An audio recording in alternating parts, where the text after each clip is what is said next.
It's the first weekend of fall, and it's homecoming 2023 at Plainfield Heights as the 2-3 Plainfield Heights Arabians host the 2-3 Mount Vernon Marauders in a Hoosier Heritage Conference clash. We welcome you in. Good evening, everyone, and welcome to Indiana High School football here on 9-Star TV. Alongside BJ O'Connor, I'm Rob Brown. Happy you've chosen to spend part of your Friday night with us. And BJ, week 6 of high school football. This season has gone quickly like it always does. Just 4 games to go before the state tournament. Both of these teams getting ready to kind of start the final home stretch before the postseason. It's flying by. I can't believe we're already talking about playoffs. Unbelievable.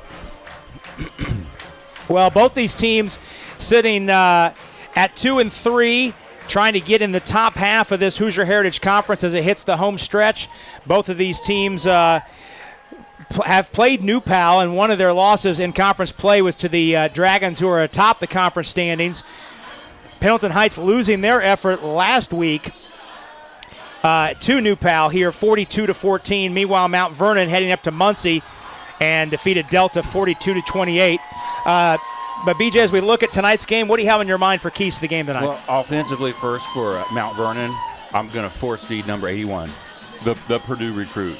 You know, you got to get him the ball, George Burhan, however you can. You know, quick pass or fade or the jet sweep that they like to run to him. Somehow they have to find ways to get him the ball, get creative, make Pendleton Heights go out of their way to stop him. And then when they do that, then you rely on the quarterback, Eli Breidenthal. He's really quick, really fast, and he also has an effective arm. Then with Pendleton Heights on offense, what I think they need to do is stay balanced. You know, try and just move the chains. Try and stay ahead of the chains, I should say, third and short, and then move them first downs and just work their way down the field. Well, the team's out for the coin toss, and while they do that, we'll remind you tonight's game is brought to us in part by Smokin' Barrel Barbecue. They're not new to the game, but their restaurant inside Camp Sertoma is. Stop by and check them out at 2316 South German Church Road on Thursdays, Fridays, and Saturdays, or online at smokinbarrelbbq.com. That's smokin-barrel-bbq.com. Mount Vernon clad in the road uniforms, the white tops with the black numerals and the black pants and the gold trim, black helmets with the gold Mount Vernon logo. Pendleton Heights in the home uniforms with the dark green tops, dark green helmets with the white stripe, white pants, and white numerals and lettering. Isaac Wilson, you mentioned, BJ, the quarterback for Pendleton Heights, the junior left-hander. You see his stats. 31 completions, 58 attempts. He had a season-high 11 completions last week and 133 passing yards in that game against New Pal. He's going to be key tonight for the Arabians. Yeah, he looked good, and he hit a fade or two, a couple deep balls, and was pretty accurate with the underneath stuff, too, and he's definitely going to need to do that tonight. Meanwhile, Eli Breidenthal, the 3-sport star, he'll play baseball at Xavier next year. 12 completions, 22 attempts, 238 passing yards. He also leads the team in rushing at 299. He's just a threat anywhere he lines up. Pendleton Heights will get the ball to start it. And back in for your Arabians, number 11, Clint Miller. And number 6, Keaton Jones. Clint Miller and Keaton Jones are deep for the Arabians. We are set to go.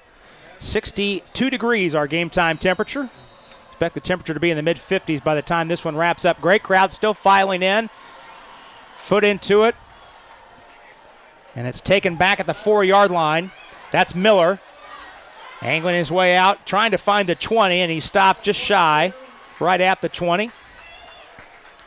And the Arabians will begin there. Isaac Wilson, the junior quarterback, leads about 5'9", 175-pounder, 277 yards passing on the season, 2 touchdowns against 3 interceptions. Arabians will run, at least begin this game with the 1-back set. The lone back is Quentin DeVault, the leading rusher for the Arabians. That's Reese Reddington in motion. Wilson on the keeper, tries the left side. Good first down gain. Pickup of around 5, kept in bounds, but BJ, he's their second leading rusher from a carry standpoint, so he's going to be involved. 41 carries on the year so far. Well, when you have a quarterback that uses legs also, it just adds an extra threat to your offense that really causes defense problems. You have to count for them. 4 receiver set, 2 to either side. Wilson turns, hands to the fullback through. That's Dresden Roberts, and he's stacked up for not a lot. Forward progress, looks like they gave him a couple. Give him a gain of 2. So this is what we were talking about just a minute ago. 3rd and short. You know, you can pretty much do anything in the playbook here. And that last play, you saw Mount Vernon, they didn't have anybody deeper than 4 yards from the line of scrimmage. But Pendleton's going to have to convert some of these and have some extended drives. Wouldn't you think, BJ? The 3 and outs are going to put him in a deep hole. Absolutely.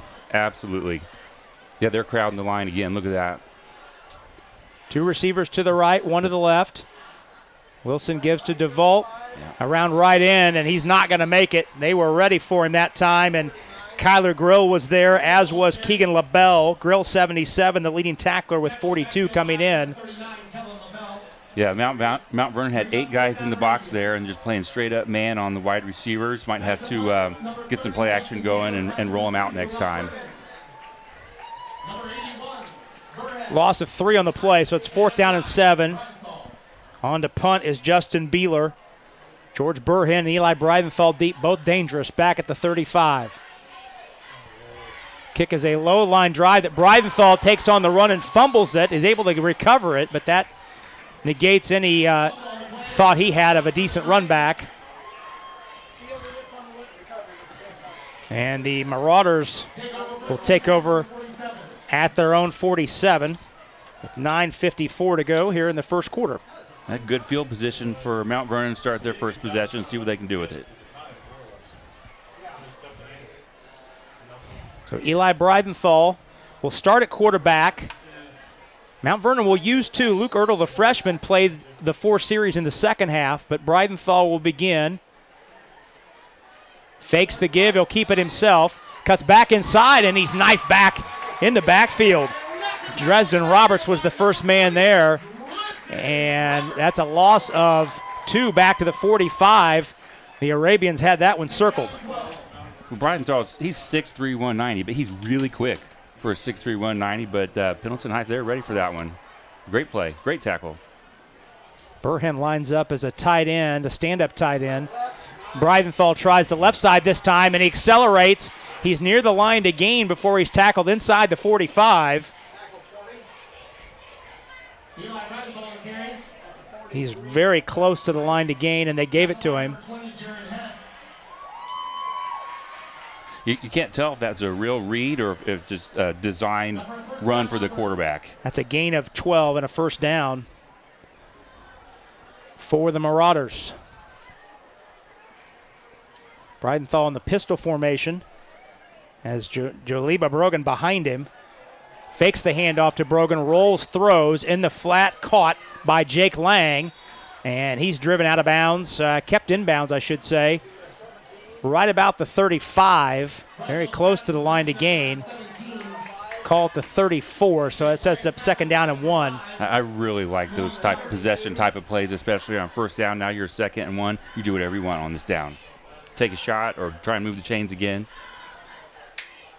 This time Brogan on the keep, spins out of the first tackle, struggling for the line to gain, and a flag flies in right as the whistle's blown. Let's see here. They'll spot him with the 1st down. They gave him the 32. That's enough to move the chains, but we'll wait and see the outcome of this flag. May have been a face mask in that stack up.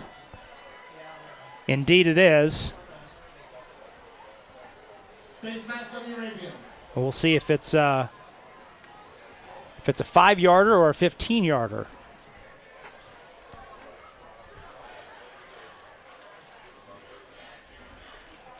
And it's just a 5. So 5-yard face mask penalty on the Arabians. Will take it down inside the 30 down to the 29. 1st and 10 there.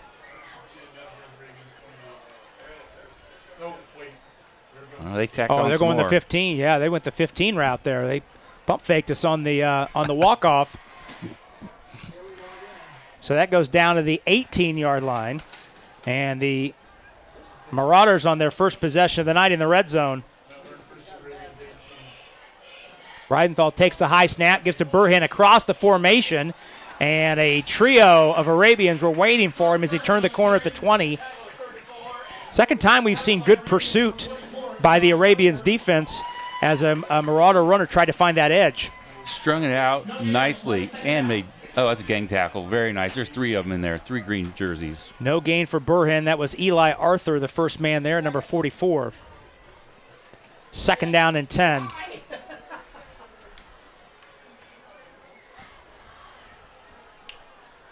Long count for Breidenthal. Play clock down inside 10.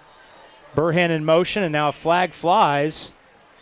And we have motion on the Marauders.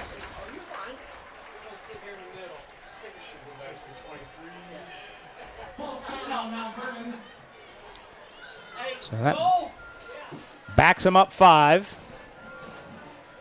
Second down and 15. Last week, in that 42-point outburst at Delta, Marauders scored touchdowns on each of their first 6 possessions. Give to Brogan, jitterbugging his way around left side. He accelerates into the secondary, and he takes it in from 23 yards out. Jaliba Brogan, his second rushing touchdown of the season. And the Marauders are on the board first, 6-0 here with 7:44 to go in the first quarter. Well, a huge hole opened up by the left side of that offensive line for Mount Vernon, and then that put that safety on an island with a running back with a full head of steam, and that's a tough spot. That's really tough to make that open field tackle, and the running back made a nice little move and finished off the run for the score. Rylan Vennard is on for the extra point.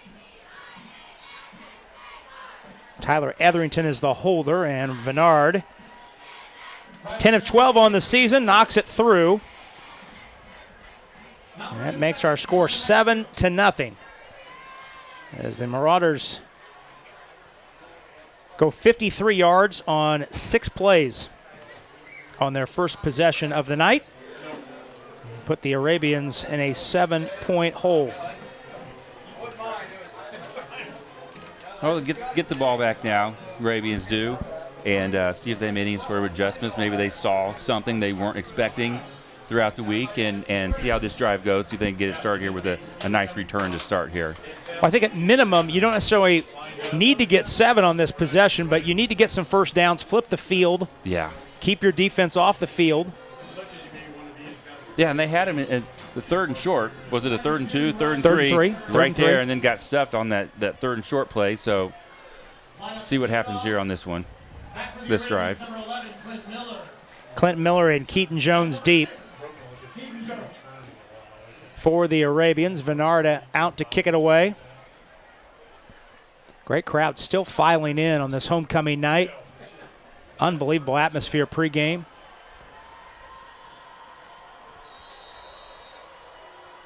Gorgeous night for football on the first weekend of fall. Vennard sends an end-over-ender that Miller takes at the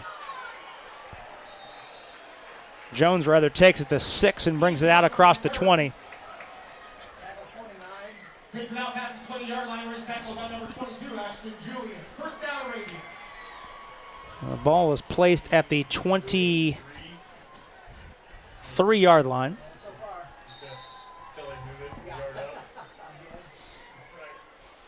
Well, I think if Mount Vernon is going to crowd the line like they did that first possession, let's get the quarterback rolled out. If he can get out and throw a little dump pass or maybe keep it himself. 3 receivers to the right side, 1 to the left. Wilson stutter steps and fakes, tries to find a hole, but not a lot there. Marauders had it covered up. And no gain for Wilson on that first down carry. Looked like Pendleton Heights tried to spread him out, create some gaps with the formation, but the interior of that Mount Vernon defense played that one real tough, very well. Wilson getting his teammates lined up. That's Nate DeRolf, number 10 in the slot right on 2nd and 10. Now DeRolf goes in motion. Wilson drops, steps up in the pocket. He's got room to run. He's got a first down across the 35. Stop and go down the sideline. Now he's loose. He's loose. 30. One man to beat, and he's dragged down inside the 20. What a run by Isaac Wilson. All the way down inside the Marauder 20-yard line. Call it the 17. Just great instincts on that play. He dropped back. As soon as he saw that gap, he took off. He took off, made one, two guys miss, three guys miss, and then got tracked down from behind. But a great run. Great play there. And Mount Vernon calls timeout. We'll stay here. 6:42 to go.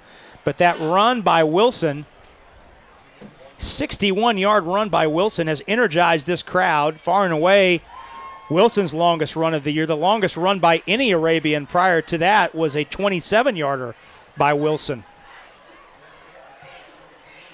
But now the Arabians have it in the red zone. They're in business. Great. A great play. Great run. Now Mount Vernon's going to have to maybe make an adjustment and account for Isaac Wilson running the ball a little more.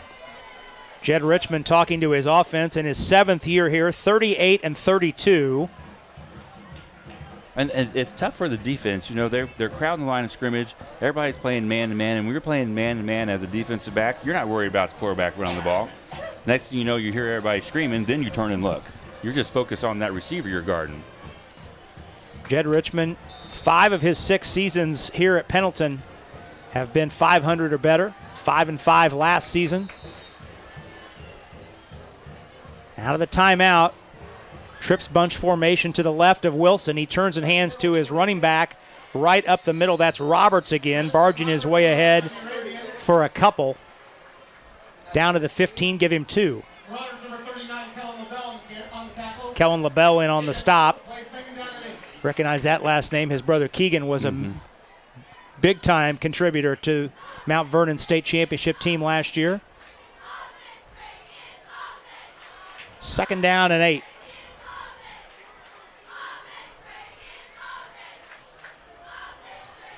Two receivers to the short side of the field. That's the quarterback's right. DeRolf. Got him. Reddington in motion, and the outside linebacker for the Marauders, Hayden Kotlowski, got a little bit of a head start, and he's whistled for the offsides. Second penalty of the game on Mount Vernon. And now it's 2nd down and 3. Of the hard count by Wilson there. Nice. Drew the defenders offsides, multiple defenders offside, not just Kotlowski. Makes sense. Good call. Mount Vernon's being aggressive on D. So, yeah, good thought there. Good play. 2nd and short, 2nd and 3 at the 10. Now, Pendleton Heights looking for the tying score. Wilson trying to turn the corner. Breaks a tackle, still on his feet inside the 5 before he's pulled down. But that's enough to move the chains. Kellen LaBelle in on the stop. But that's enough to move it down to the 4 and set up 1st and goal at the 4. Well, we've seen a few plays here with his good natural instincts, running the ball, making the correct cut. But even once the defender gets to him, he's not easy to bring down. He's more like a bowling ball out there. He's solid. 5'9", 175. 1st and goal at the 4.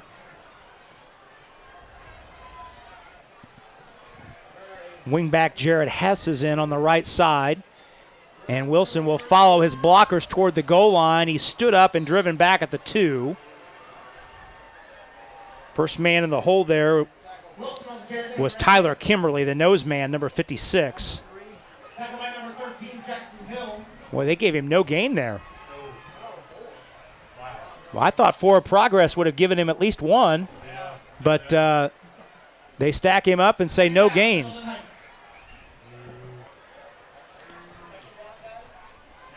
Game clock continues to roll. Boy, it sure looked like on the replay that he got at least a 3 there. So 2nd and goal from the 4. Wilson drops. Oh, good route. Looks in the end zone, throws, juggling catch, it's hung on, touchdown. That's Jalen Jordan. His third scoring catch of the year. The great route. We used to call that the squirrel route. He ran forward about 3 yards just in the end zone, about a yard or two deep in the end zone, cut in, cut back out toward that front pylon, and Wilson put it right on him. Great route, great pass. First pass attempt of the night is a touchdown. Exactly what the Arabians needed right there. Perfect answer. PAT on the way is good by Dominic Appo. That's the timing on that throw. As soon as he makes his cut, that ball's in the air, open. Jordan had to hang on to it, but he had enough room to gather it in and still get his feet in before he got to that sideline. And the Arabians with a nice drive, 78 yards, 4 plays. The big play, 61-yard scamper by the quarterback, Isaac Wilson. And Pendleton Heights has knotted it up at 7 with 4:24 to go here in the first quarter.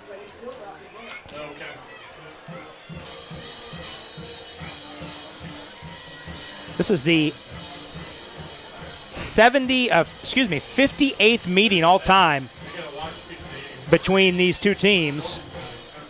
Mount Vernon has a slight edge, 29-28 in the all-time series, but the Marauders have won 7 straight and 10 of the last 11. These two programs have played every year since 1982, and first meeting was back in 1969. Oh, wow. Did you see that shot of the stands there? No empty Packed. seats. No, there are no empty seats on the home side and very few on the visiting side. Great crowd tonight in Pendleton for this homecoming matchup.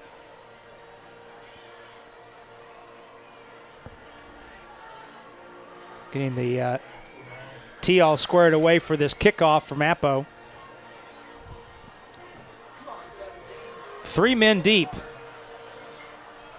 for Mount Vernon, the deepest being George Burhen, standing at his own 6. It's like they're trying to hide him. It's tough to hide 6'5".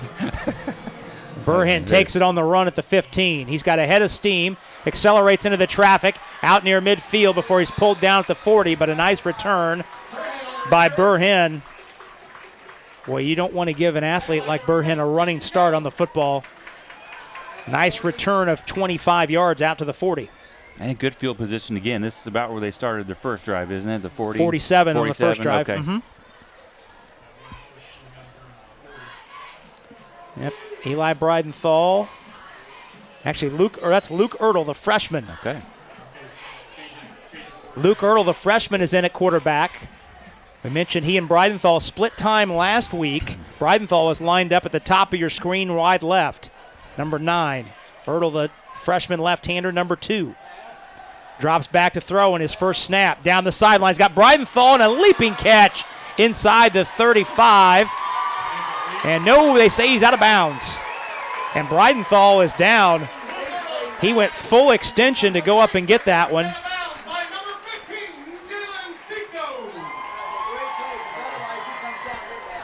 Well, there's a window there, and he got it. That safety made a good break on the ball.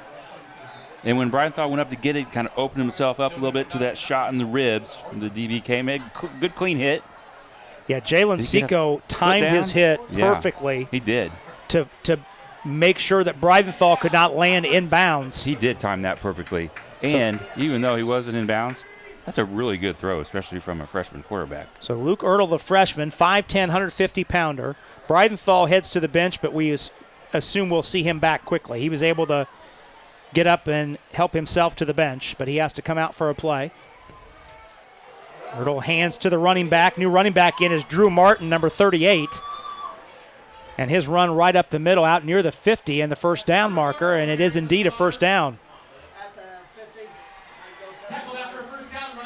Well, last week in the game against Delta, it was a 2 running back approach with Martin carrying it 13 times, Brogan 12 to complement Breidenthal. The O-line did a nice job opening up another hole. The running back's getting to the second level before he's getting touched. 1st and 10, the give again. This time it's Brogan, and he's tossed down in the backfield by Sadiq Traore.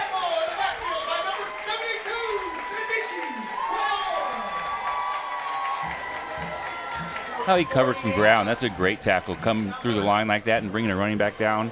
Solo tackle, great play. Loss of 2 on the play. Traore's got a 3-sack game to his credit this year, had 3 sacks at Newcastle.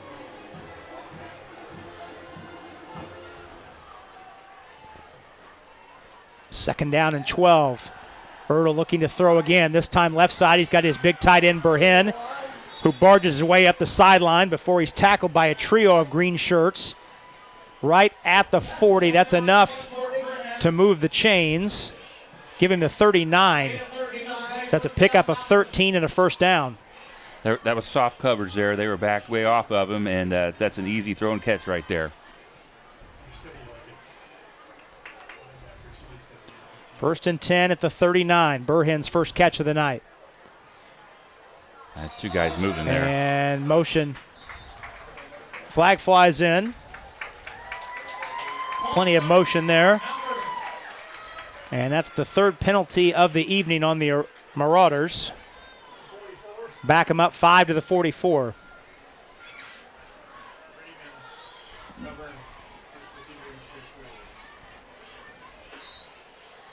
Luke Ertl. We'll hear a lot about him. I'm told, BJ, we'll hear a lot about Luke Ertl during basketball season. He's a highly touted incoming freshman in the basketball court. He drops to pass, now steps up in the pocket, throws, the caught by Burhen inside the 30. He's tackled shy of the 25, but a flag flew in right as the pocket collapsed around Ertl. Let's see what we have here. That could go either way. But a hold on Pendleton Heights, or Mount Vernon, excuse me. Holding. Yep, you see the replay. Traore had the edge there on Travis Taylor. And the hold will back the Marauders up. It's a spot. It's 10 yards from the spot. And Ertl was in the pocket, so that's going to be 10 yards. That's going to be a long penalty.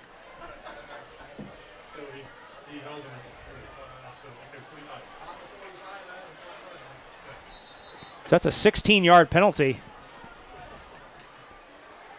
from the previous line of scrimmage. So all the way back to the 45-yard line of the Marauders. Now we have a consultation between our referee and the side judge. I think they're going to double-check this spot, that it's in the right place. Now we'll have a conference amongst the whole crew here. These 2 programs, 2 of the original programs in the Hoosier Heritage Conference League began back in 1994. There's only 2 other original schools remaining, Greenfield Central and New Pal. Okay. And they are playing tonight over in New Pal. I mentioned the Dragons are currently atop the conference at 3-0 and atop 4A with the 5-0 record. They certainly look to be the team to beat right now in 4A. They're very strong. There are no weaknesses to speak of right now that we know from that team. In fact, they're talking about maybe the best team that is Coach Ralph, Coach Ralph has had since he's been there. And that says a lot. So they recalibrated their walk-off. It'll be just a 10-yard penalty.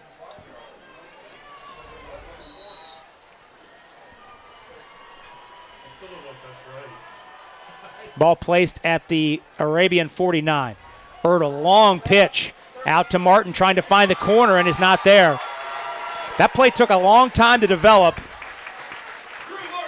You normally don't see a quarterback reverse pivot on a toss that's going out wide that far. That's a dangerous pitch. If you get a D lineman that comes across, he could really cause some trouble. Looks like a linebacker broke through, ran him down. Good solo tackle there. That's Nick Trout on the stop. So loss of 1 on the play.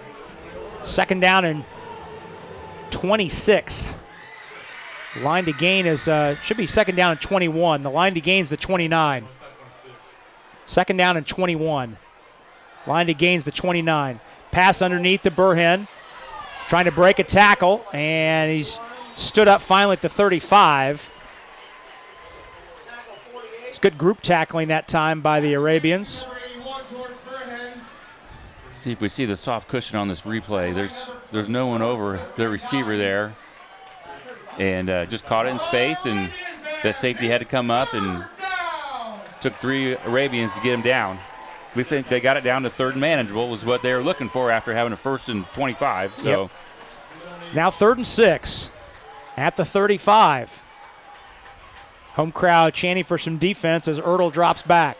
Looking to his left, throws, and it's caught by Burhen again. And a first down to the 20-yard line. Boy, when you're looking for a safety valve, just throw it to the big man, and Ertl did it that time to move the chains down to the 21-yard line and a first down. You know, Burhen's doing a really nice job of finding the soft spots in these different zone coverages, and he and both quarterbacks, he's been on the same page with both of them to this point. That's a pickup of 14 and another first down. 8th play of the drive. Ertl throws again to Burhen, and he can't find the handle. Incomplete. Arabians cover it up just in case that was a backwards pass and a live ball, but it's not. Incomplete. Good read by Jared Hess coming up, breaking up the play. And Mount Vernon is trying to do what we talked about before the game, trying to get Burhen the ball any way they can. He has 3 catches, 2 on this drive. It's 2nd down and 10 at the Arabian 21. Inside a minute and a half to go, first quarter. Give straight up the middle to Martin. Hole closes quickly. Give him 1. Traore was there first. Traore, excuse me. Gain of 1. Good play by the interior of the Arabians' defense there, but offensively, you need to do that every once in a while just to keep that defense honest. You know, to let them know that, all right, we're going to come up the middle sometimes. But they stuffed them. This is a big down for the Pendleton Heights defense right here. 3rd down and 9 at the 20. Ertl looking left all the way, throws, and it's caught. Breidenthal with a catch in the back of the end zone, left corner. That ball was threaded over 2 defenders. Perfect touch by Ertl, and Breidenthal has the catch for the touchdown. Yeah, great pass, good catch, and like you said, he put it right on the money. So when Hertel comes in at quarterback, he gets another weapon out there, a receiver, a 6'3" receiver in Breidenthal. So good connection right there, good hookup. 20-yard catch and score, and the PAT is good by Rylan Vennard. 3 possessions, 3 touchdowns. Mount Vernon scoring on the opening drive. Pendleton Heights answers to tie it. And then the Marauders respond with a 60-yard drive to regain the lead, 14-7. Well, looks like Mount Vernon has a lot of weapons to play with on offense, doesn't it? My goodness. Ertl was 4 out of 6 on that drive and capped it with his 4th touchdown pass of the year. Breidenthal's 1st touchdown catch of the year. That's hard to believe, given how involved he is in the offense. That we're 6 games deep into the season, and that's his 1st touchdown catch of the season.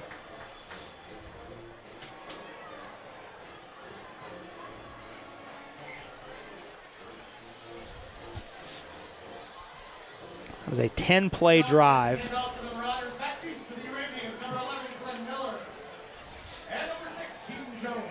And the Marauders lead by 7 with 40 seconds to go here in the first quarter.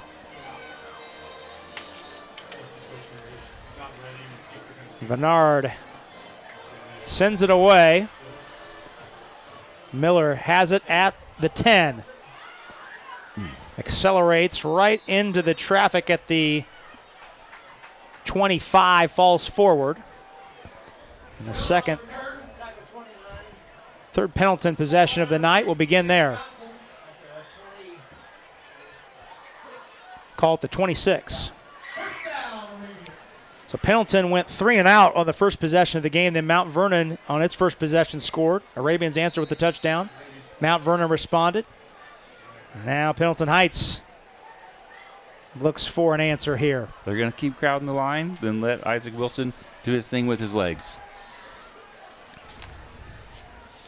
Wilson stands in, quick throw, underneath, in and out of the hands of Nate DeRolf. Incomplete. Just the second pass attempt of the game for Wilson. Well, they're crowding the line on defense like we talked about, but the thing is that they have Burhen is playing about five yards deeper, so he's going to track down most high school players. So that's a nice safety net to have as a defensive coordinator, to let everybody pressure your guy, your guard, and then let him just kind of roam back there, which is what it looks like he's doing. 2nd down and 10. Wilson looking left, Nice. and a nice underneath route. Nice, and a catch in traffic that time by Reese Ruddington. An underneath catch there. Out to the 33. Sets up 3rd down and short. Give him 7 on the play. Call it the 34. So 3rd down and 2. I'm a big fan of those quick hitters. The slants, the spots, get the defense to commit to that, and then later you can burn them going deep. And the Arabians will let the clock run out, and they'll run this 3rd down and 2 play on the other side of this quarter break. We're through 1 quarter of football here at Pendleton Heights, and Mount Vernon leads 14-7. We're back with quarter number 2 in a moment as you're watching Indiana High School football on 9-Star TV. We are really heavily involved in the community, so there are multiple different volunteer opportunities that we can go and do. Volunteer time to share their time and talents with organizations that need not only monetary assistance, but just people's time to help those organizations grow and thrive. 9-Star is a different kind of company, and the difference is you.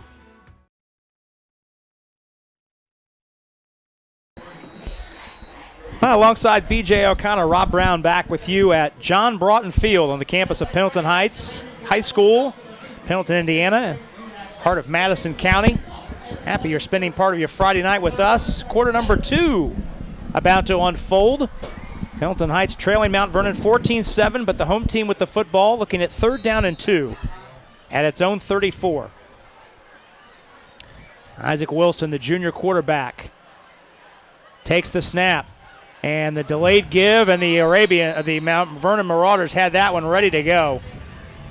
It's very similar to the 3rd and short play the Arabians had on their first possession, and same result, unfortunately. Hayden Katlowski absolutely blew this play up for a loss of 7.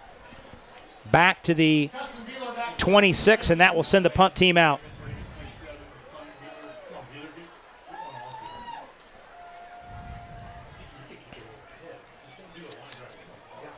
Justin Beeler is on to punt it away. High snap. He has time to get it away. It's a short kick.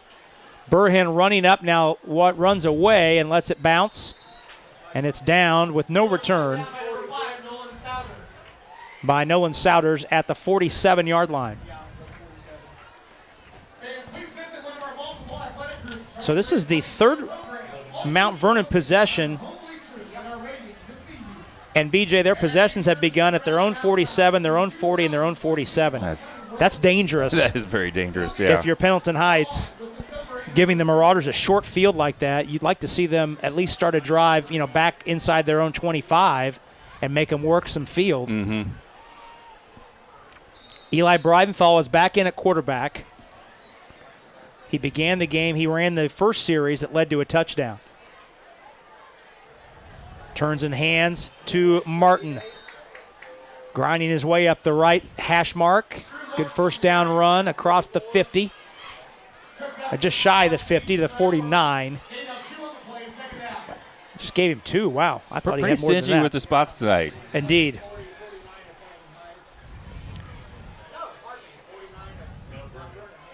So just a gain of 2 on the play for Martin. 2nd down and 8.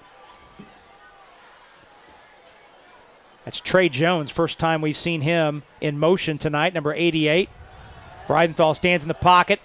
In and out of the hands. He had Burhen, and Burhen had some room to run, but he was looking upfield before he brought it into his hands, and it falls incomplete. Very good play design. Had Darnell Stewart lined up out wide. He ran a deep route, which cleared up that open space out in the flat, and just unfortunately couldn't hang on to the ball. But he had some running room if he could have hung on to it. So 3rd down and 8. Out near midfield. Pendleton Heights looking for its first 3-and-out defensive stop of the night. Breidenthal rolling to the wide side, looking down the field, throws. It's in and out of the hands of his intended receiver, Tyler Etherington. That was past the line to gain, but the pass a tad high. Good defense there. The quarterback got out of the pocket, and their receivers were all at different levels of the field, 5 yards deep, 15 yards deep, and the defense had everybody covered. Good play, or good defensive play there.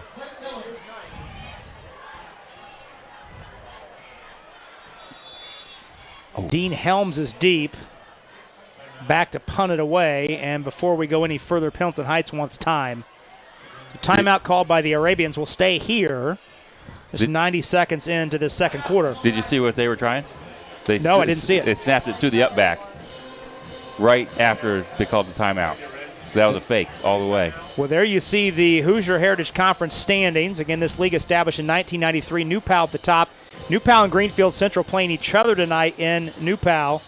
Yorktown tied for second with Greenfield and Mount Vernon. They are hosting Shelbyville, and Delta is at Newcastle. Those are the other games going on. We'll give you some scores of those games at halftime tonight. And both Pendleton and Mount Vernon, we mentioned, have lost to New Pal earlier this year, and they're both in New Pal sectional. New Pal back in 4A. And I'm sure both these programs were happy to see New Pal back in 4A, and I say that with all sorts of sarcasm. Sorry. And in their sectional. And in their sectional, yes. I did not finish my sentence, but that's where I was going with that. Sorry. Dean Helms is back to kick it away. And now the Marauders go to an interesting formation. They've only got 3 players right up against the football, and they do snap it to the up back. Breidenthal, pass in the flat. It's caught, and it's tackled out across the line to gain. It's very close. The pass was caught by Jake Lang, and it's very close. It's right at the line to gain, which was the Pendleton Heights 43. Pass in the flat is caught. Let's take a look at it here. Oh, they gave it to him. They didn't even measure it. Oh, and it looked like his knee went down just past the 45, but it's a first down. So a huge play there. Well, they were determined to fake it one way or another. Oh, he was down. He's down a full yard short. Yep. It sure looked like he was down there, but. Oh, wow. He was easily down. Yeah, it looked like his knee went down just inside the 45, but they gave him the 43 and a first down. So the catch by Lang. And a first down. The drive continues for Ertl is in at quarterback now, and the pass is caught down the sideline. Did he stay in? No, he did not.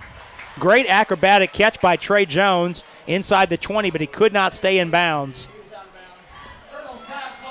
And in between, BJ, us looking at that spot, the Marauders shuttled Luke Ertl back in at quarterback. So Ertl is in, and he threw that last pass, just his third incompletion of the night. Marauders mixing and matching at quarterback as we anticipated they would. 2nd and 10. Ertl, the handoff. Martin tries right side, breaks the tackle, still on his feet. He's got a first down, and he's seeking the 30. He's close to the 30-yard line. He needed the 33 to move the chains, more than enough there to do that. Give him 12 down to the 31 and another first down. But he breaks the tackle, and it does not take him very long to get going full speed again. Good strong run right there. So 1st and 10 at the 31 for Mount Vernon, leading 14-7. Early stages, second quarter. Martin another give, and this time Eli Lippler was waiting on him to haul him down in the backfield. Martin tackled in the backfield by number 59, Eli Lippler. Lippler had 6 tackles last week in the New Pal game. Oh, yeah. He absolutely blew that gap up Great tackle. for a loss of 2 for Martin. Make that Brogan rather on the carry. Ertl fakes the give to Brogan, looking downfield. has a man in the corner wide open as Breidenthal for the touchdown. 33-yard touchdown catch, Breidenthal's second touchdown catch of the night. And the Marauders now lead it 20-7. See if we can see it on the replay here. The corner bit on Burhen running the shorter route, which freed up Breidenthal running all the way down to the end zone. Good read by the quarterback. Here, we see if we can see it. Yep, right there. And Ertl pump fake, had time to step into the throw, and Yep. Breidenthal was 5 yards behind the last defender. And the PAT is knocked through. And the Actually, no, they went for two. Excuse me, they went for two. So they went for two there, and I missed it. We missed it there on the here's the replay on the touchdown. 22-7 is the score. Breidenthal, his second touchdown catch of the night, that one from 33 yards. And the big play out near midfield, the Marauders went for it on 4th and 8 and got a great spot for the first down on the pass.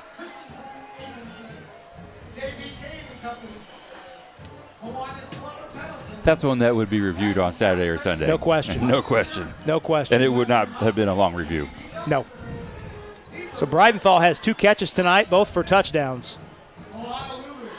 22-7 the score. Rylan Vennard on to kick it away for the Marauders.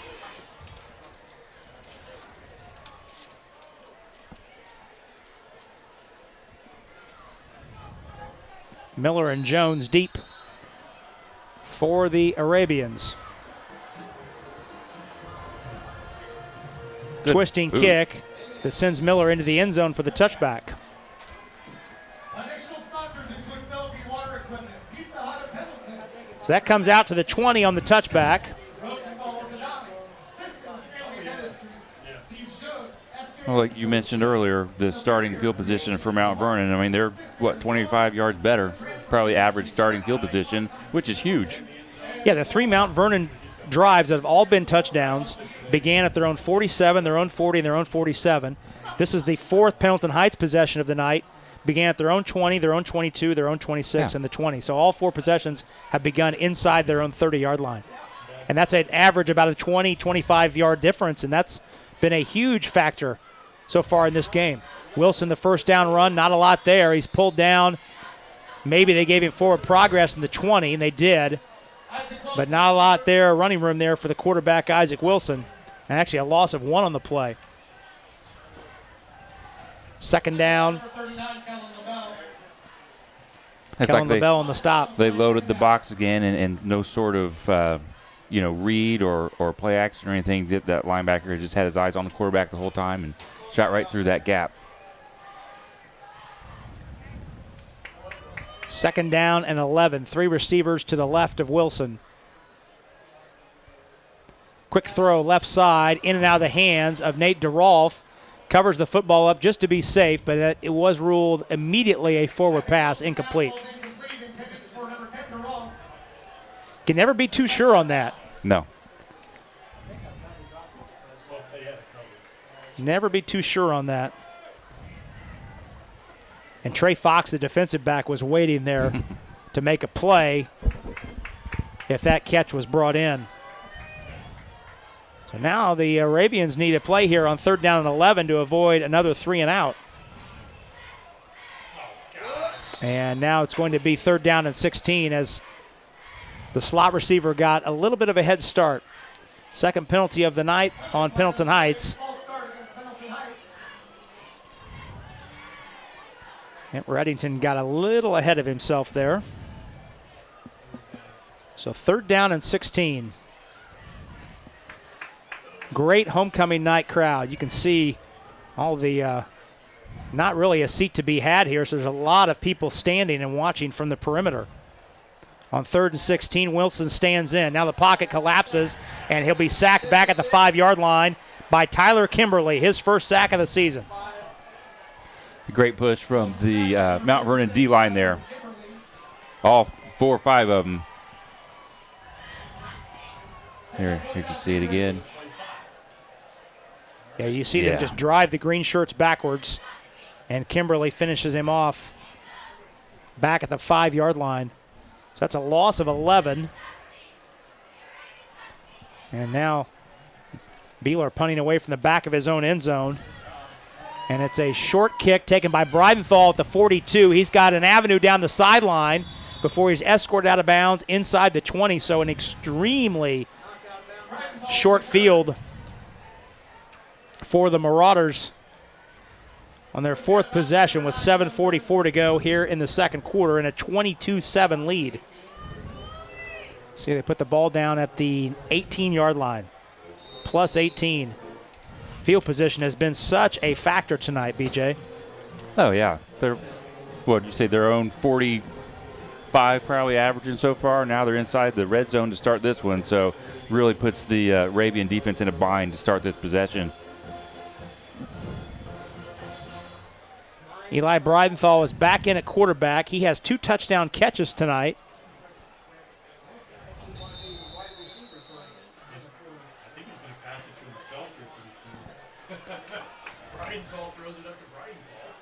And a flag is down.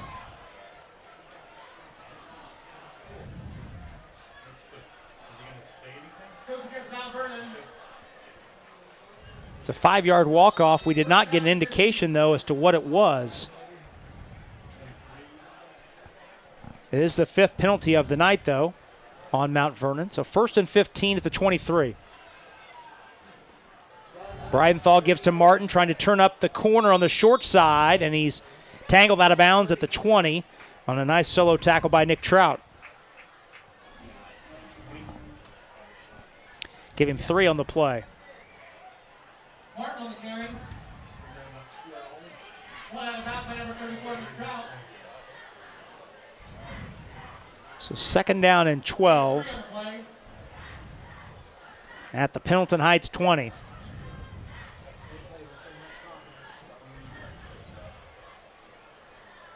Arabians crowd the line. Breidenthal fakes the handoff, rolling to the wide side, looking down the field, and just throws it over the head of his intended receiver.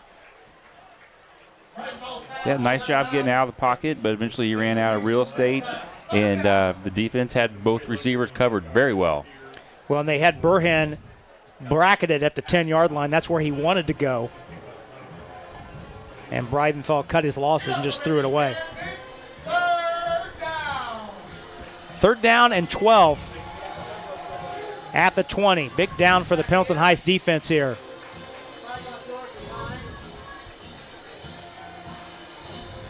Ertl's back in at quarterback. And a timeout called by Mount Vernon. Mount Vernon calls its 2nd timeout of the first half. And we'll keep it here with 7.5 minutes to go in the first half. Mount Vernon leads at 22-7. And a big 3rd down for the Pendleton Heights defense.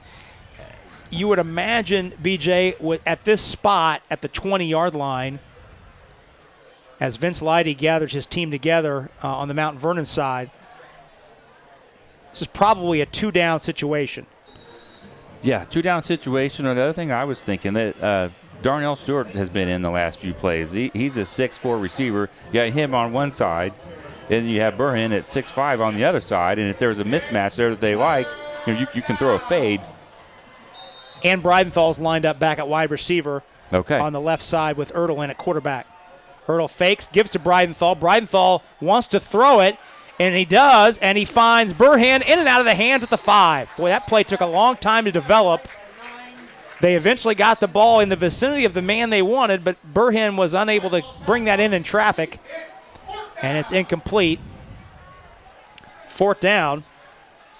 Well, they're not holding anything back tonight. 2 different fake punts they've shown, a reverse pass. And Rylan Vannard is lined up for a field goal. He is 1 for 1, but his only attempt this year was from 20 yards. This would be a 37-yarder. Plenty of leg, and it is good. So Rylan Vennard knocks it through from 37 yards. And that's his longest of the season by a lot. He was 1 for 1, and the only make was a 20-yarder earlier this year. I would say, BJ, I would say that's a win for the Pendleton Heights defense. Absolutely. The drive started at the 18. And you hold them to 3 points. Yeah, that's good. Absolutely. 25-7 is our score. 7:20 to go in this first half. As a reminder, Mount Vernon will get the football to start the second half, as Pendleton Heights had it first tonight.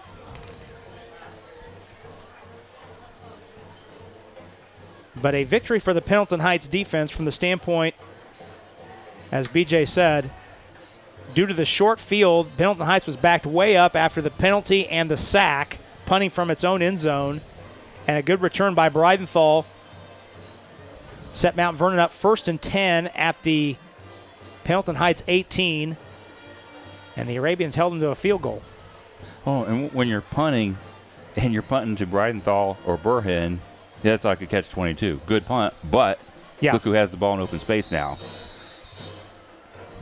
But Rylan Vennard, after his season-long 37-yarder, puts a right foot into it. Good end-over-ender, and the second straight touchback for Vennard. He's done a nice job kicking here in this second quarter. It's a real weapon in high school, to be able to put the ball in the end zone. Very nice. Automatic. Yeah, for those unfamiliar, in high school football, unlike in college or the pros, when the ball goes in the end zone in high school football, it's an automatic touchback. You don't have the option to bring it out. So there is no return. You take that completely off the table. So 1st and 10 at the 20. Another drive for the Arabians. 5th possession of the night, and they've all begun inside their own 30-yard line. Wilson on the give to DeVault. His second carry of the night, or third carry rather, and he bangs his way up to the 24. DeVault's the leading rusher for the Arabians coming into tonight's action with 177 yards and 2 scores. Pick up a 4. That's a good play to start a drive. You know, good solid chunk of yards, 4 yards, get some more positive yards here, 3rd and short, and then do what you got to do to move those chains.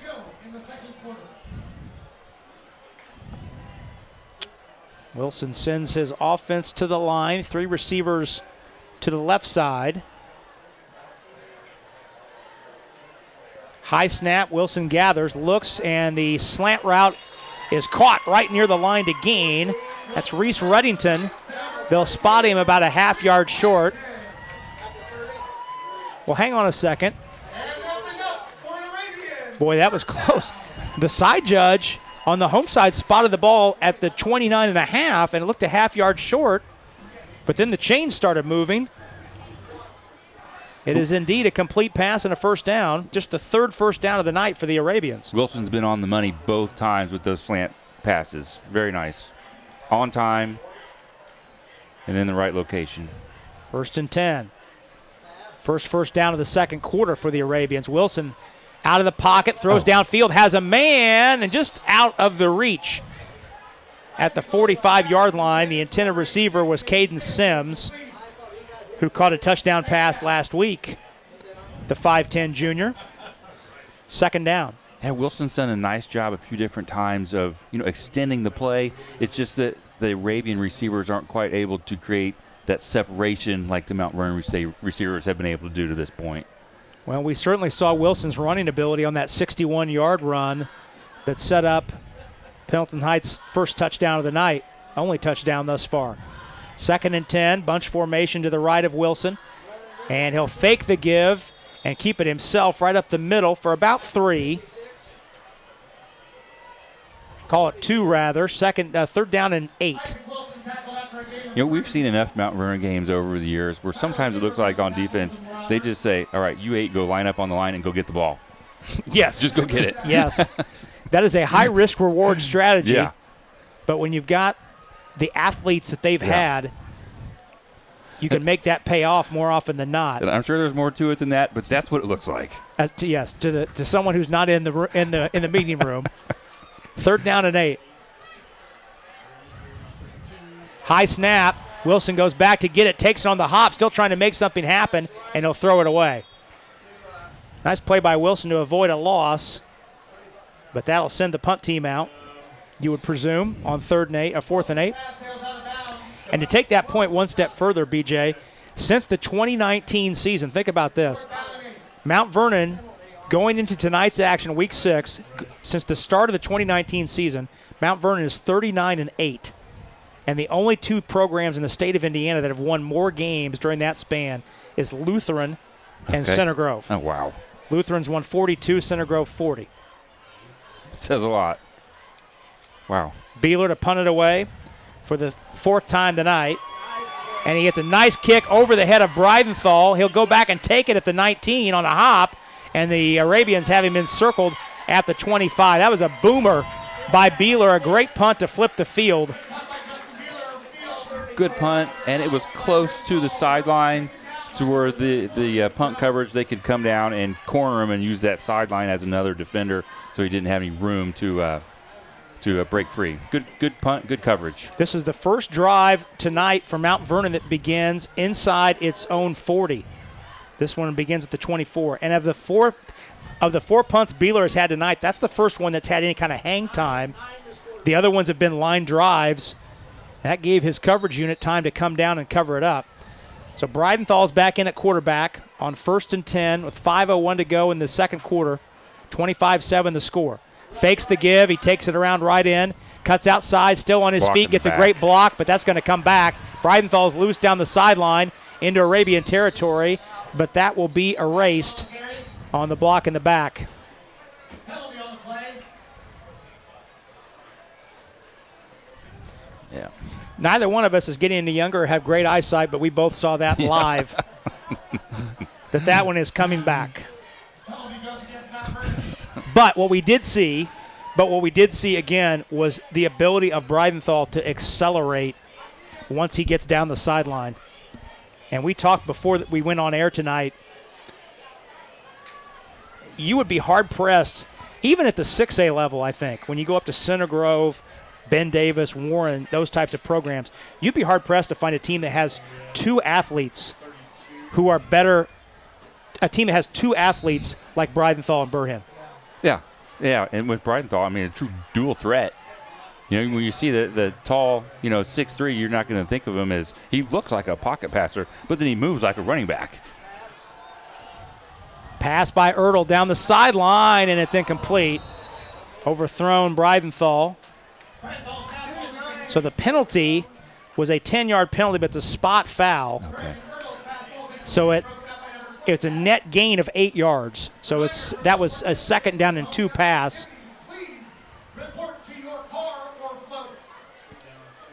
We still have 2 quarterback. This is 2 quarterback. 9's out. This is tired. Letting me do everything. So 2nd down and 2. So watch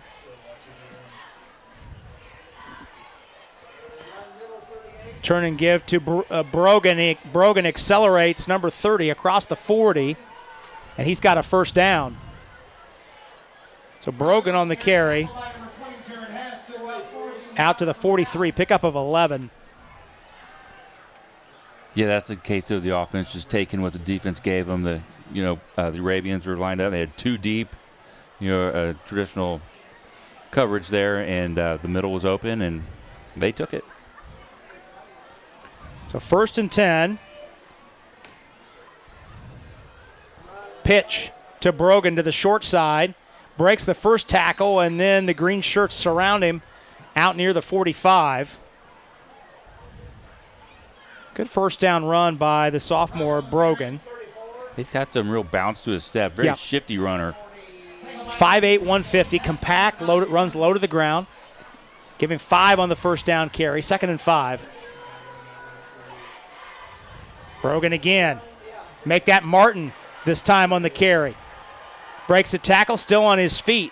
Inside the 35, he's got a 1st down. This is what we talked about before the game, Mount Vernon's ability to get yards in large chunks. And before they were doing it through the air, now they're doing it on the ground. That's a gain of 16 for Martin.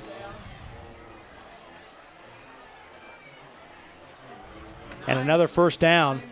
1st and 10 at the 34. Breidenthal in at quarterback. They're changing that up very quickly. Breidenthal, stop and go run down the sideline. Looks like about 9. Very close to the line to gain. And Mount Vernon is running in chunks right now. Very similar to what we saw last week. Marauders had a season-high 316 yards on 43 carries at Delta last week. This is smart play calling right here. They're just taking what the defense is giving them. You can see how deep the safeties are. 12 yards off the ball. Linebackers 5 yards back. Burhan in motion. And the give to Brogan. Stop and go. He accelerates into the hole before he's ankle tackled at the 21. More than enough to move the chains. Well, somebody broke through from the defense there, but that running back made a real nice jump cut, made that first guy miss on his own, and then got positive yards. It's a really nice mix that they've got with Breidenthal's ability to kind of gazelle his way to the edges, and then you've got Brogan and Martin, who are both kind of little shifty, kind of change of direction guys running between the tackles. Breidenthal is under center for the first time tonight.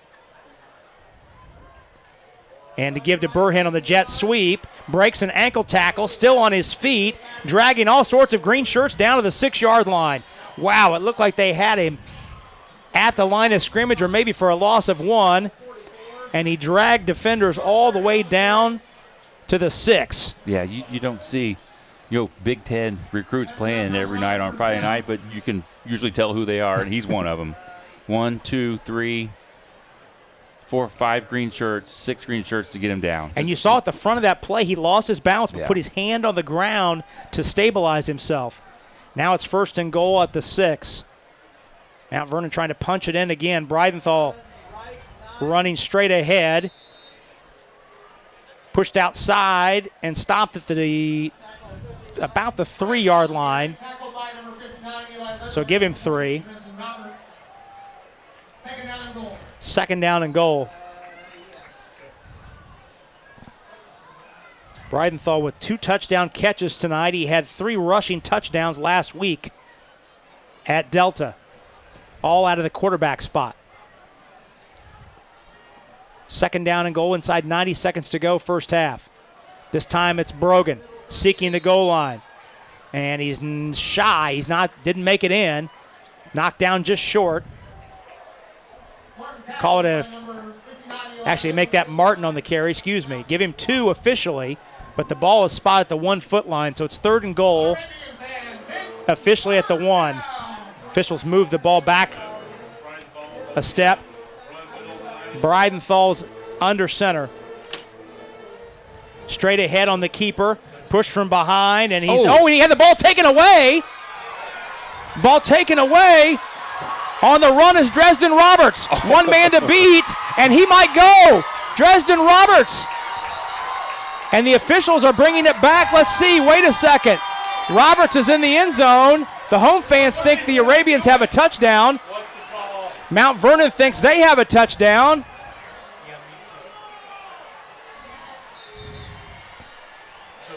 Our referee is trying to get control of the situation.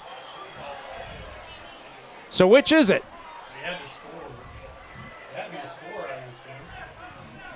Let's take a look. There was no signal. Breidenthal was pushed into the end zone by his tailback. Yeah, he was he was well in. He was 2 yards deep before the ball was ripped away by Dresden Roberts. So that is a 1-yard touchdown run for Breidenthal.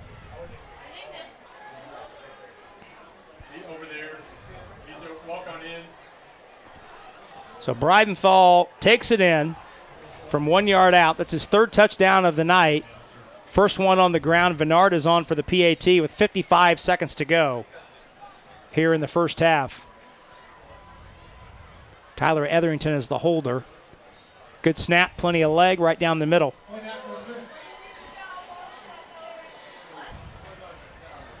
So 32-7 is our score with 55 seconds to go in the first half. This game was tied at 7, and Mount Vernon has scored 25 straight points to push its lead to 25. Easily made it. You can see on the replay they were all in. And BJ, I can't help but think about that converted punt fake Oh, yeah. when it was a 14-7 game, and it looked like the Arabians had Mount Vernon stalled out at midfield. The Marauders snapped the ball to Breidenthal, who was the up back. He completed a pass. Yeah. Jake Lang was tackled right at the line to gain. They gave him the spot. The Marauders went down and scored, and that play, that single play, seemed to take the momentum out of Pendleton Heights, and they've yet to recover it. It really did. You know, if Pendleton Heights is able to get the ball there, hopefully for them they can put something together with that drive. If nothing else, you can at least flip the field. And at worst case, you're down 7 points. Yeah. Early in the second quarter. Instead, they find themselves down 25 with just under a minute to go in the first half.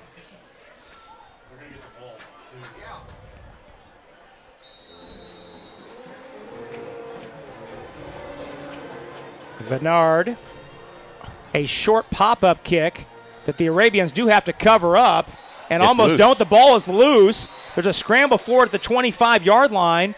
The Marauders say they have it. Vince Leidy has his hands in the air, thinking his team recovered the kick. Let's see. Mount Vernon certainly acting like they have the ball. And we've not yet gotten an indication as the rain is starting to fall. Boy, that ball, Recovered by the Arabians. the Arabians did recover it, and we have a Mount Vernon player down at the 26-yard line. So the football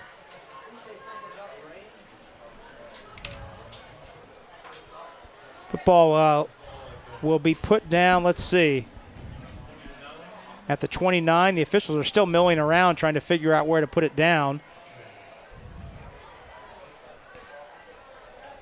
And that DJ Johnson,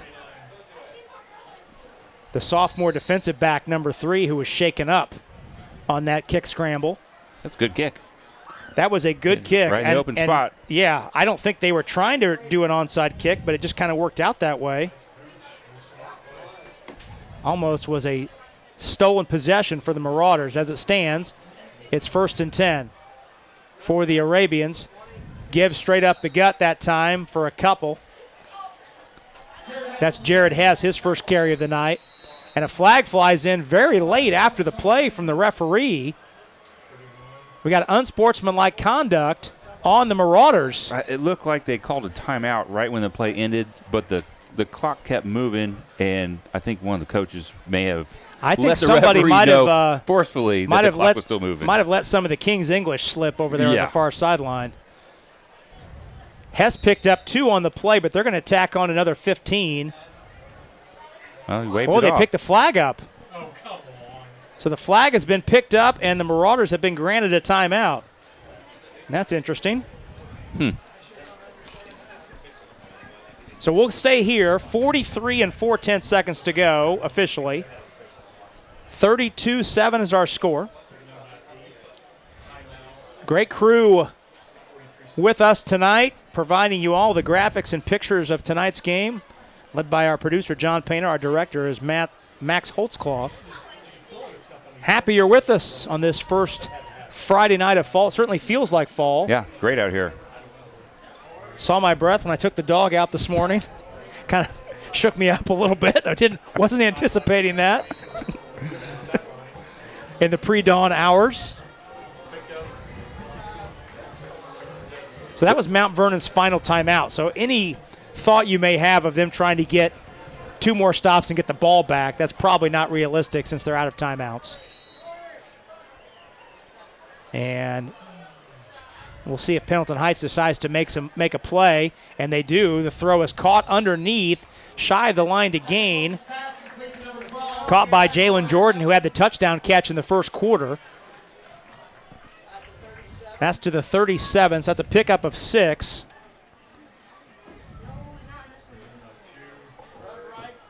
And a running play by good Wilson. run. He's got a first down out across the 45 before he's spun down. Pendleton Heights does have a couple timeouts left. And let's see if Jed Richmond will use one here. And he does. So timeout called by the Arabians. Mount Vernon is out of timeouts. Well, look, Wilson looks like a running back here. You know, just stringing it out, sees a hole, and then cuts up there. Good run. Very patient. Good run.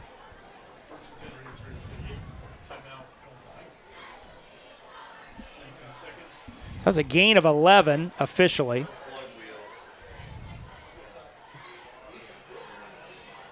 "19 seconds to go. Mount Vernon is out of timeouts, but by my count, Pendleton Heights has one more.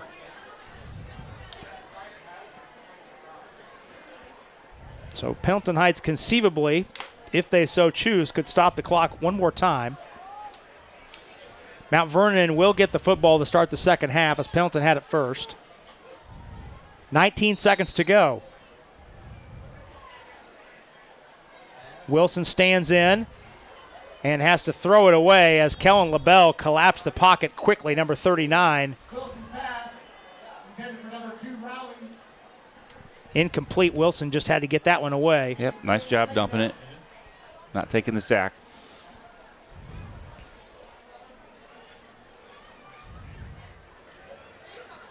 But Kellen LaBelle has that long blonde hair hanging out the back of his helmet, and he plays fast and free.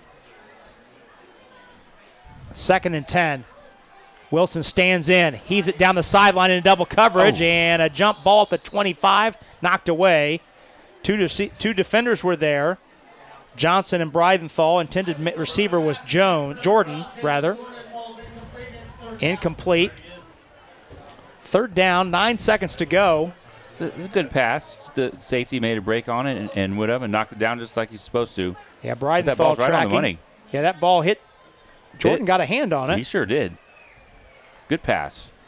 Wilson threw that ball about 40 yards in the air on the drop back. 9 seconds to go. And the give this time. And a first down, out near the 42. Jared Hess on the carry. And Jed Richmond calls time. Pendleton Heights final timeout.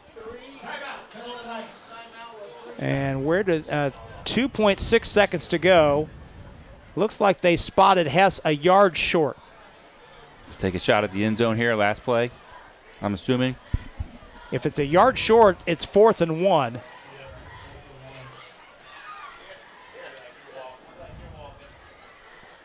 There is some sporadic rain on the radar. See Vince Leidy talking to his defense. 16-4 his record. Won the state title last year. 5th first-year coach to do that. But he did something last year that's never been done before. What's that? And that is win a state title as a head coach after winning the Mental Attitude Award in the state finals as a player. Oh, nice. Won a state championship at Castle playing for his father in 1994. Playing quarterback for the Castle Knights. Never been done before. Mental Attitude Award winner coming back later on to win a state title as a coach. Oh, very impressive. Good trivia. There you go. I had that one in the back pocket just waiting for a Vince Leidy graphic. So 4th and short, but the Arabians are thinking a home run here to try and close it out. 2.5 seconds to go. This will be the final play in theory of the first half. Wilson trying to get loose. Running down the sideline, heaves it toward the 10. It's broken up and incomplete. Brief shade of Appalachian State Troy on that home run ball down to the 5, but no deflection and run in for the Arabians, and that'll end this first half of play. Mount Vernon scores the final 25 points of the half to take a 32-7 lead into the halftime break. Stay tuned. We'll step out when we come back in a little while. BJ and I will return here from John Broughton Field with the third quarter. That's up in a bit as you're watching Indiana High School football on 9 Star TV. 9 Star is very focused on customer and member care, focused on making sure that however we communicate with the member and customer is how they want to communicate. You know, sometimes we're the one person that they speak to in a day, and you want that conversation to be happy and pleasant. As a nonprofit co-op, we're focused on providing the best service we can for our members. 9 Star is a different kind of company, and the difference is you. Alongside BJ O'Connor, Rob Brown back with you at John Broughton Field on the campus of Pendleton Heights High School, Pendleton, Indiana, heart of Madison County. Week 6 of Indiana high school football. Both of these teams coming into tonight's play 2-3, and it's the Mount Vernon Marauders scoring the final 25 points of the first half to lead 32-7. Mount Vernon will get the football to start the second half. What maybe give the fans out there, BJ, an adjustment or two you expect to see from each team? Well, Pendleton Heights going to have to get out of their comfort zone right now. They're going to have to make some tough decisions on defense. We saw there at the end of the first half where they went ahead and dropped 2 safeties back, and that's when Mount Vernon started having success running the ball. So do you continue to do that and just give them those running yards, or do you come up and pressure them? And if you do that, then you're bringing those big plays through the air back into play possibly. And then on offense, they're going to have to start getting some big chunks, which is not really what they're built to do. They're more of a possession type of team, getting 8 yards here, 4 yards here, but they're going to have to start being more aggressive on offense. Well, Mount Vernon will get the football to start the second half. You see this run by Isaac Wilson, the longest play from scrimmage of the first half for Pendleton Heights. That was a 61-yard run. Tonight's game brought to us by our friends at Smoke and Barrel Barbecue. Tomorrow, the good folks there, they're open from 11 a.m. to 6 p.m. Whatever your plans are for tomorrow, they better include some great eats from Smoke and Barrel Barbecue, located at 2316 South German Church Road and online at smokeandbarrelbbq.com. Some Hoosier Heritage Conference scores. Couple that not really surprising. New Powell all over Greenfield, 42-7 in the fourth quarter. Yorktown leads Shelbyville 14-0. Maybe one that's a little bit of a surprise. Newcastle coming into play tonight was the only school of the 8 that had yet to win a conference game, and the Trojans lead Delta 17-6. Oh, nice. In the fourth quarter. So the Trojans looking for their first conference win, trying to put one in the books. Greenfield, Yorktown, and Mount Vernon all tied for second place. New Powell atop the pile at 3-0, soon to be 4-0 in conference play. The rain has stopped for now. There is another front coming. We may be able to get the rest of this game in, though, before that arrives. Temperature has dropped into the high 50s. And Dominic Oppo to kick it away for the Arabians to start this second half. 32-7 our score. It's a short twisting kick taken by the up back at the 20-yard line. That's Johnson running side to side. He's strung out and tackled on a nice coverage play that time by Clint Miller.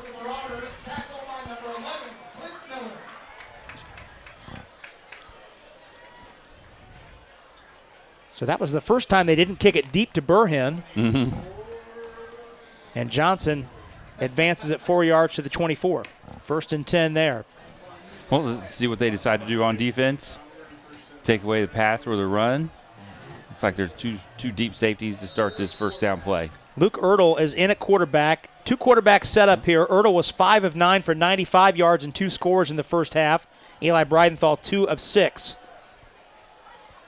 And Ertl is dropped and sacked. First sack of the night for the Pendleton defense, and that's Eli Arthur on the sack. His 5th of the season. That leads the team, and a loss of 8. Exactly what they needed to start this second half. Shed off the block from the running back and sacked quarterback. Nice play. Team high 5th sack of the year for Arthur. He had a 3-sack game at Newcastle in week 3. Second loss of 8. Second down and 18. Give to Brogan right up the middle. He's ankle tackled at the 25, stopping what could have been a much larger game, but a nice run before Jalen Seco brought him down. And that's a gain of, call it 10. 3rd down and 9. Call it a gain of 9. Ertl has 2 receivers to his left, 1 to his right. Tailback Drew Martin to his immediate right. Stands in, throws down the middle, overthrown. Out near the 50-yard line, Tyler Etherington was the intended receiver. And presumably, we will see the first punt of the night from Mount Vernon. They have yet to punt tonight. They came out in punt formation and ran a fake at midfield, and that turned out to be arguably the most pivotal play of the first half. Sure was. Swung the momentum, or kept the momentum, I should say, on the Mount Vernon side. Dean Helms is back at his own 12. The snap does go back to him, and he'll kick it away. It's a short side winding kick that Miller comes up and slides and takes. Risky receipt by that punt, but a nice sliding catch by Miller with pressure coming, and he secures it at the 48 of Pendleton Heights. Far and away the best field position of the night for the Arabians. So a best-case scenario start, BJ, for the home team from the standpoint of you 3-and-out Mount Vernon for the first time tonight. You get a short field and a chance to make something happen here. Yeah, they have momentum right now, exactly what they need to start this half. Isaac Wilson, the junior quarterback, leads his offense out on 1st and 10. Gathers in the high snap, looks, throws underneath, caught by DeRolf, and he's tackled immediately. Forward progress gave him the 46. So a pickup of, let's call it 2. Second down and 8. So this drive actually began in Mount Vernon territory. It's the first drive for Pendleton Heights this evening that has not begun inside its own 30. Defense set him up. Defense set him up. The sack on first down was critical. 2nd and 8, give to Hess around right in. Bangs his way into the white shirts, but not before he picks up about 4 more. That sets up 3rd down and manageable. Call it 3rd down and 4. An in-plus territory, 3rd and 4 down territory. It has to be Yes, at this point in the game. At this point, down 25. Yep, early 3rd quarter. 7-7 at one point before Mount Vernon scored the final 25 points of the half. And the give to the up back, and he's not got a lot there. That play did not have much happening. Nick Trout for no gain. But that play takes on a different complexion when you know you're going to run 2 plays anyway. Yeah. This time from the offense, I'm going to see Wilson using his legs, getting out wide and just see what's there and just read it. We've seen him make a few really good decisions, keeping the ball and getting the necessary yardage. Let's see what he does here. Let's roll him out. Find someone open or just keep it himself. 4th down and 4. First time tonight the Arabians have gone for it on 4th down. Wilson looking left all the way, throws, has a man caught, 1st down. Those quick out throws have been there tonight for Pendleton Heights, and he finds his senior target, Jalen Jordan, for the 1st down catch. On the money with that ball. Good route, and he threw it on time and hit him right in the numbers. Here it is. Pickup of Perfect. 8. Jordan had the touchdown catch in the first half. That's a 1st down. 6th of the night It's not, you weren't on. for Pendleton Heights. Oh, sorry. Wilson looks left, throws, and tries to slant over the middle, and the pass is low and incomplete. Intended man was Caden Sims. Oh, it looks like they got what they wanted there. They did a pump fake out wide to the spot pass, which opened up the middle of the field for a slant. The pass was just a little low. The defender, though, I did not catch on the replay who it was, but the defender came in and extended, and that cut down Wilson's throwing angle and caused that throw to go low. That's the first time Wilson's missed that slant throw over the middle. He's been pretty good with that tonight. 2nd and 10 at the 33 of Mount Vernon. Wilson stands in the pocket, flushed. He's got a little room to run on the right side. He'll take it that way. He cuts inside. He's got a 1st down. He's still on his feet. He's inside the 10 before he's dragged down about the 8-yard line by George Burhan. Isaac Wilson making it happen again with his feet. And he's set his team up with first and goal. A gutsy, instinctive run right there. First and goal from the 8-yard line.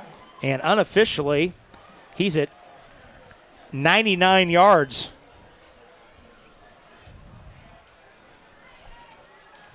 Closing in on what would be the first 100-yard rushing game for an Arabian this year. Pass to the end zone, and it's a jump ball, and it's knocked away. Oh, my. Jalen Jordan had the ball while he was in the air, but it looked like while he was in the process of landing and securing, the ball came free. Pass intended for Jordan falls incomplete. Coverage on the play by Marauders number 11, Ren Davis. Let's take a look here again, and that's a nice Yeah. coverage play by Ren Davis to get a hand in and maybe cause the ball to get a little scrambled. Just enough for to distract the receiver from hauling that in. Second down and goal at the 8.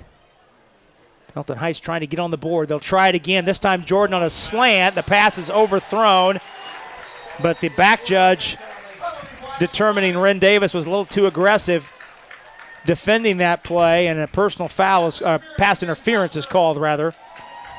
That'll be half the distance and an automatic first down. Yeah, he wrapped him at the hip and turned him. You can have your hand on him, you just can't turn him like that. Sixth penalty of the night for Pendleton Heights, 32 yards, or for Mount Vernon rather, 32 yards. Half the distance, that takes it to the 4, but it does reload the down box. So first and goal at the 4. Do good. He's buying. I'm mine. Don't go good. I get a second K burger. Okay. Splurge. First and goal at the 4. Wilson in shotgun as he has been all night. Wants to keep it, cuts inside. Juke move, and then he's dragged back at the 1. Thought he had the goal line. They still haven't blown it dead. Surge. They rugby push him into the end zone. And is he there?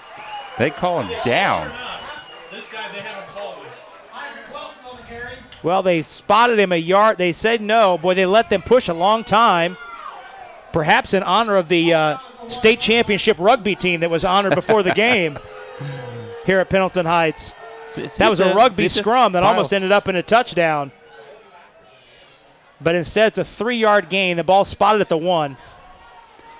That does put Wilson over 100 yards rushing for the first time this season. Second and goal at the 1. Arabians knocking on the door. Snap to Wilson. Cuts There it inside. Knifing toward the goal line. Second effort. He's in. Touchdown. Isaac Wilson, his third rushing touchdown of the season. First one tonight. And the Arabians are on the scoreboard for the first time since the first quarter. It's 32-13. Exactly how they need to start this half. Great start, defense and offense. Dominic Apo is on for the PAT. 1 for 1 tonight, 14 out of 14 so far this season. Make it 15 out of 15. As he knocks that through. Dominic Apo. Did the PA announcer just call that a Dom bomb? That's tremendous. I'm not sure how I missed. Don't tell him that. He's got a big head. I'm not sure how I missed that in the first quarter, but that's tremendous. 32-14, and BJ, as you said, that's a best-case scenario start for Pendleton. They get their first sack of the night. They 3-and-out Mount Vernon's offense for the first time. And then a nice drive on take advantage of the short field, punch it in. Even though the score was what it was at halftime, the Pendleton guys had been playing really hard the whole time. So I'm not really surprised to see these good things happen on both sides of the ball when they're playing that hard. 32-14 is our score. There's a lot of time left, 7 minutes to go in the third quarter. So now we'll see what sort of answer Mount Vernon has. Well, the two deep guys here are a tailback and then your Big Ten tight end, or Big Ten receiver here. So pick your poison. Well, they kicked it to the up back, DJ Johnson, last time, and that was effective. They held him to a 4-yard return. Kick to the same spot again, but this time Burhan's able to take it at the 16. Good coverage. Stutter stepping. They have him encircled, and he's surrounded at the 27. So Burhan, his avenue was cut off. Good coverage by the Arabians. And Mount Vernon begins there at the 28. Its own 28. With 6:53 to go in the third quarter. Still a lead for the road team, 32-14. Mentioned Mount Vernon has won 7 straight in this matchup and 10 of the last 11.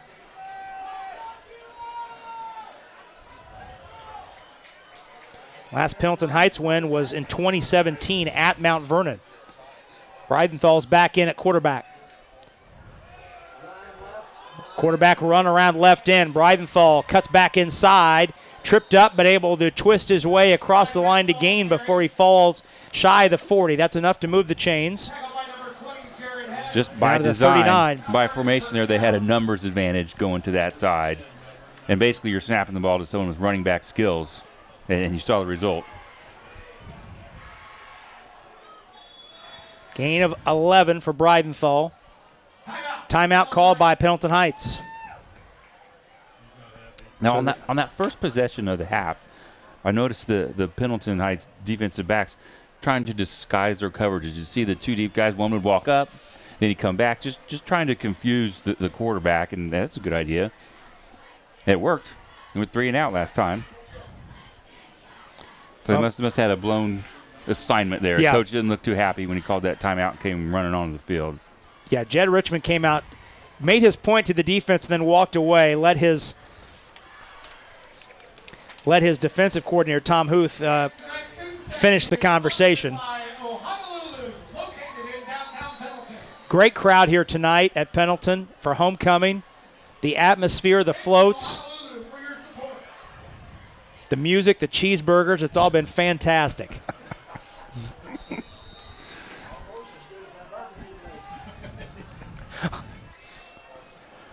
First and 10. Rain starting to fall again. And the give is to Brogan. Stutter stepping outside. And a nice move to able to lunge his way out near the 50. Short of the line to gain, but a good first down run by Brogan. Give him 8.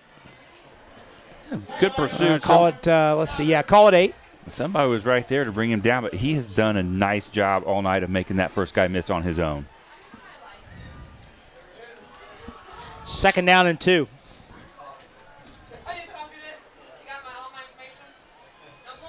Breidenthal looking for the play from the bench.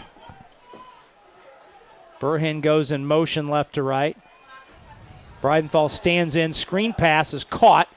And out across the 50 and tripped up, but enough for a first down. That's Darnell Stewart, another big target at 6'4". BJ, you mentioned him in the first half. He was in and out in that first half, almost like a decoy. That's the first time they targeted him, and he's got a first down. Yeah, I've been waiting for him to get the ball. That was a nice play design, and if that good solo tackle, too. If he doesn't make that solo tackle, he's still running. Stewart, his first catch of the night. Breidenthal fakes it, keeps it himself around left end, and able to grind his way down inside the 45 and a good first down run. Turf looking like the turf's starting to get a little slippery. You see on our shot there, the rain is really starting to come down. Pickup of 6 for Breidenthal. Got to give Mount Vernon credit on offense. I mean, you really don't know what play's coming. They've mixed it up very well to this point. Some deep balls, intermediate things, and running the ball at the same time. It's been pretty impressive on offense. Second down and 4. Inside 6 Somebody minutes jumped, to go. Tackle jumped. Movement on the offensive line. Full start. Mount Vernon.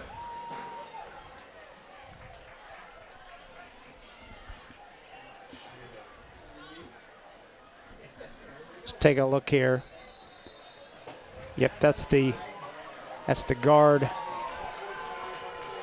Travis Taylor, and we've got an unsportsmanlike conduct on the bench. Unsportsmanlike conduct. So they mark off the 5 for the false start, and then another 15. Oh, wow. This is going to be second down and an eon. Are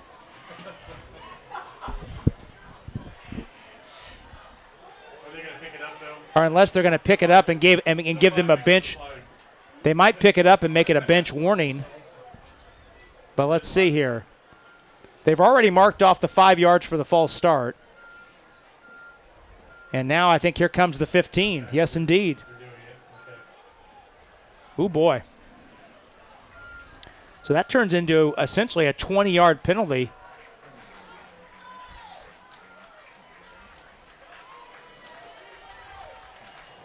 And the umpire walked that one off and looked like he was going to walk to Anderson. 10 short miles away. So the line to gain is the 39 of Pendleton Heights. The ball's at the 32 of Oh, nice. Mount Vernon, and the ball carrier is immediately swallowed up. That's Traore again, Siddiqui Traore on the stop. Martin on the play, tackled by Traore and Roberts. Arabian fans, it's third. That's a loss of 1. So it's 3rd down and 30. Wow. Wow, that penalty was. And Ertl is back in at quarterback. Breidenthal split wide to the left on 3rd down and 30. Ertl drops straight back, has time, throws, and the defender falls down. Flag flies in from the secondary. But if you've got a Penalty flag on the play. defensive holding, that's an automatic first down on 3rd down and 30. Oh, my goodness. Defensive holding on the Arabians. Pass interference is only 15 yards and not an automatic first down. But if it's defensive holding, I think that's an automatic first down.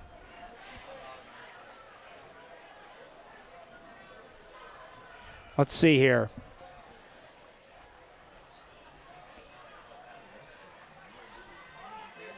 Marched off 10. Arabian fans, it's I guess it's not an automatic first down. Okay. So it's not. Beg your pardon. It's not an automatic first down. It's a 10-yarder, though. 3rd and 20.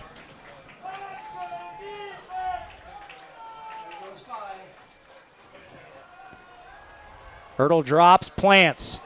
Hit as he throws. Looking for Burhan, and it's knocked away at the 25. Nice defensive play that time by Jared Hess, the safety, who came over and contested that ball at the peak to knock it down. The quarterback put it right on the money, hit the receiver right in the hands, and like you said, the DB timed it well and did just enough to break up the pass. Good play. So Pendleton Heights gets another stop. Second punt of the night. Ooh. And it's a short kick. He got it away. And a fair catch is called for and granted by Miller at the 35. So Pendleton Heights defense has come out with 2 straight stops to begin this second half. And you can see with each passing successful play defensively for Pendleton Heights, the body language for their defense is completely different Yeah. Yep. in this third quarter. Great start. 1st and 10 for Pendleton Heights at its own 35. 4:07 to go, third quarter. 32-14 is our score. Pendleton Heights with a 7-0 advantage so far in this second half. Wilson steps up, throws, and his receiver slipped at the 50-yard line. Ball was underthrown, and it looks like a flag, though, has come in where the pass was delivered. And again, we've seen multiple players slipping here in this third quarter, leading us to believe the artificial surface has become a little tricky. I'm not even sure if the defender really needed to do anything. He had him covered. Blanket coverage. All 3 receivers from that bunch formation were covered very well by the defense. And the pass was not on the money either.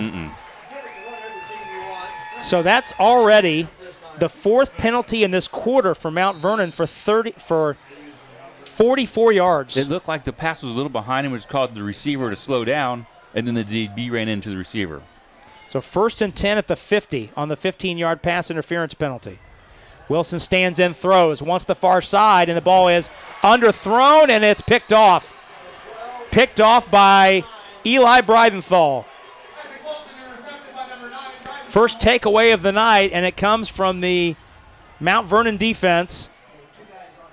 Well, it looked like the offense, they showed all the eye candy to the offensive left side, trying to get the one-on-one coverage up at the top on the right side, but this double coverage was still there. The safety cheated over while the ball was in the air and made a nice play on the ball. And in real time, I thought, and indeed the case, number 11 was also there. Mm-hmm. Ren Davis was also there, and he basically acquiesced and let Breidenthal have the interception. Either way, it's Mount Vernon defense with the first takeaway of the night. First interception thrown, or the fourth interception, I should say, thrown this season by the quarterback Wilson. And the Marauders have it back, 1st and 10 on their own 25. Breidenthal's in at quarterback, and the give is to Brogan, and he's wrapped around the waist and dropped immediately by Dresden Roberts. Pickup of only one. A strong tackle right there. Was that no gain there, or just a gain of one? Gain of one, yep. Right. 2nd and 9. That defense looks great to start this second half.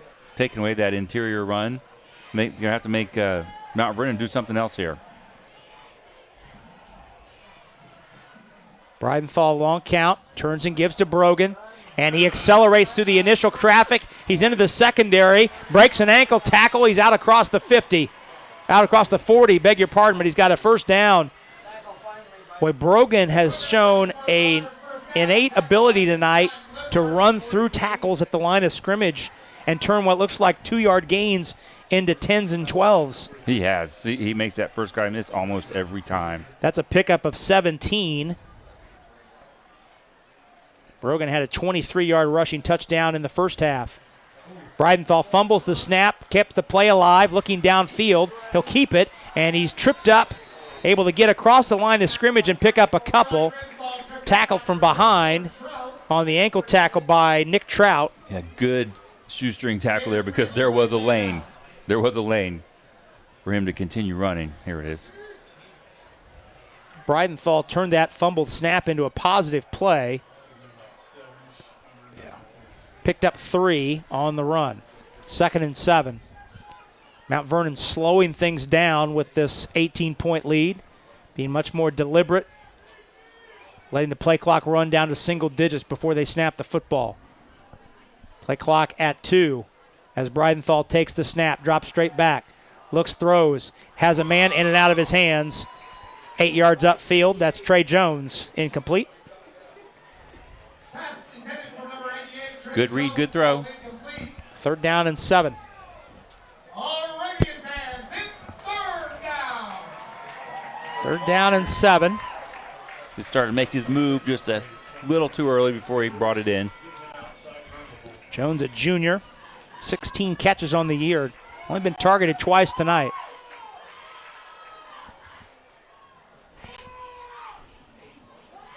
Breidenthal checks the bench for the play call. Arabians show blitz. Breidenthal on the keep. Arabians close up the avenue quickly on the left side. And Breidenthal able to surge his way forward for about 4. But that's shy of the line to gain, and it sends the punt team out again. You got to give credit to the D-line and those linebackers. Other than that 15 or 17-yard run a few plays ago, they've done very well shoring up that interior run game of Mount Vernon. So pickup of 4. And Dean Helms, the punter, is out. So 3 straight drives in this third quarter. Oh! And the punt is blocked. Punt is blocked and scooped up. Helms tries to bring down, and he does. So Dean Helms makes a touchdown-saving tackle, the punter, but the punt is blocked. That was tremendous. They had 3 guys get through there. The punt is blocked. I want to see the replay to give proper credit to who got it. Let's take a look. Reddington? Looks like 20, number 20? 20, number 20, Jared Hess. Yes. Not 24, maybe. Clifton Van Okay. Dunn. It was Van Dyne. Clifton Van Van Dyne, Dyne, okay. number 24, got, yep, there it is. That's a great shot by our crew. Clifton Van Dyne got the block punt. And the Arabians are in business, and the pass is caught, and the ball's loose. The ball's loose, and it's Mount Vernon football. No, there's a penalty here, though. We got a flag, though, behind the play. So hold everything. Intentional, roughing the passer.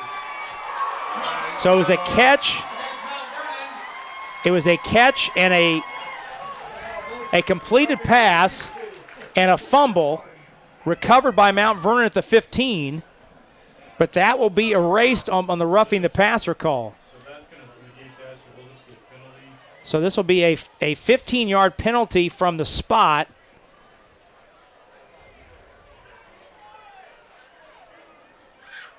And they're waiting to mark the penalty off. The ball was spotted at the 30-yard line.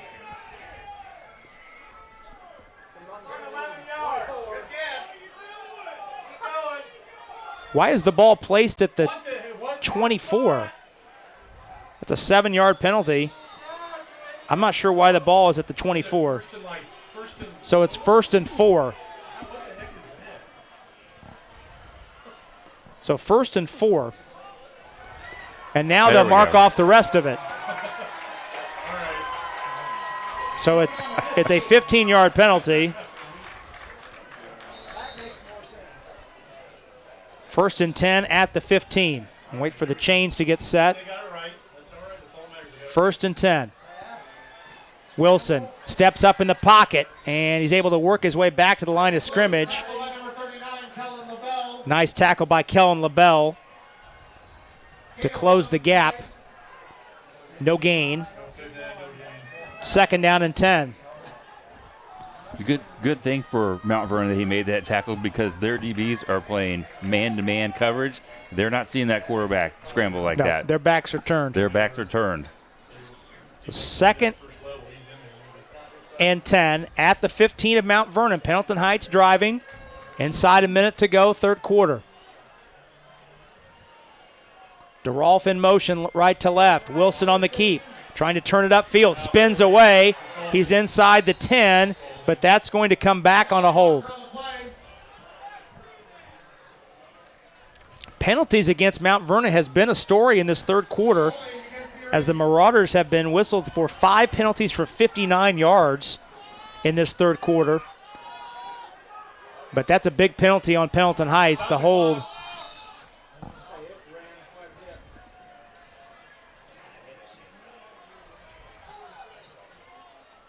I think they're going to put some time back up on the clock. So the penalty takes it back. It's 10 yards from the spot of the hold. So the penalty goes back to the 24. So that'd be a 9-yard penalty. It's a 9-yard penalty. Just the 5th penalty of the night on Pendleton Heights for 44 yards.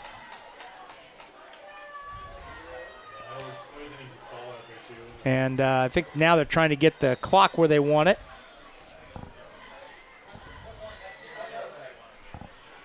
They want 31 seconds on the clock. Now we're set. So 2nd and 19 at the 24. Wilson on the run. Works his way up to the 21. He was encircled quickly that time Isaac Wilson with the run. by Aiden Lindstrom. Aiden Lindstrom brings up 3rd down. So 3rd down and 16. And that will indeed be the final play of the quarter. 3rd down and 16 from the 21. Big play coming up for Pendleton Heights on the other side. 32-14 our score.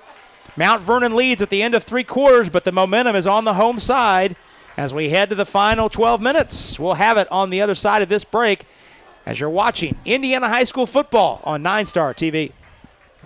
At 9 Star Connect, our history spans back to the late 1800s, where family time, building livelihoods and neighborhoods, sharing stories of the day, and looking forward to chasing new dreams were important to all of us. Today, 9 Star still values these things. That's why we have a local 24/7, 365 support center. We are still here for you as it's been for the past 125 years. At 9 Star Connect, we're a different kind of company, and the difference is you. Well, we head to the final quarter. Mount Vernon leads Pendleton Heights 32-14. The Arabians, though, have outscored Pendleton in this second half 7-0. In this 4th quarter, Brought to us by our friends at Smoke and Barrel Barbecue. Tomorrow they're open from 11 a.m. to 6 p.m. Whatever your plans are for tomorrow, they better include some great eats from our friends at Smoke and Barrel Barbecue, 2316 South German Church Road, and online at smokeandbarrelbbq.com. Think it's as good as those cheeseburgers? I don't know. That's going to be tough to top, but I'm going to guess they're on it. They wouldn't be sponsoring our outfit if it wasn't top-notch. You guys need to bring the barbecue. That's not here. 3rd and 16. Wilson stands in. Slant route caught. Jordan seeking the goal line. The ball comes free into the end zone. And let's see. What's the call here? It's like a catch and a fumble. Catch and a fumble and recovered by Mount Vernon at the 2. Oh, my. Watch this throw. These slants that he's thrown tonight, right That's on the money, line, hitting him in and stride. it's stripped by Ren Oh. Davis. The ball is loose and recovered at the 1-yard line. That's Aiden Lindstrom, number 29, who slid in and got the recovery at the 1. Wow. So that's a pickup of 20 and then a fumble. Mount Vernon takes over at its own 1-yard line. Ertl is in at quarterback, throws from his own end zone. Home run ball down the side, incomplete.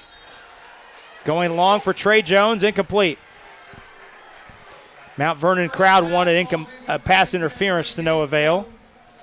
Good coverage, ran with the receiver the whole time. Once you see that receiver is committed to running deep, you turn and run, and he did. Well, we've given kudos, and I think properly so, to the Pendleton Heights defense with 3 straight stops in this second half, but we should also mention Mount Vernon's defense has gotten 2 takeaways in this second half and kept the Pendleton Heights at arm's length, at least for now. Ertl tries another deep ball, this time left side, almost picked off, intended for Breidenthal out near the 40, broken up nicely by Nolan Souders. Souders almost had an interception there.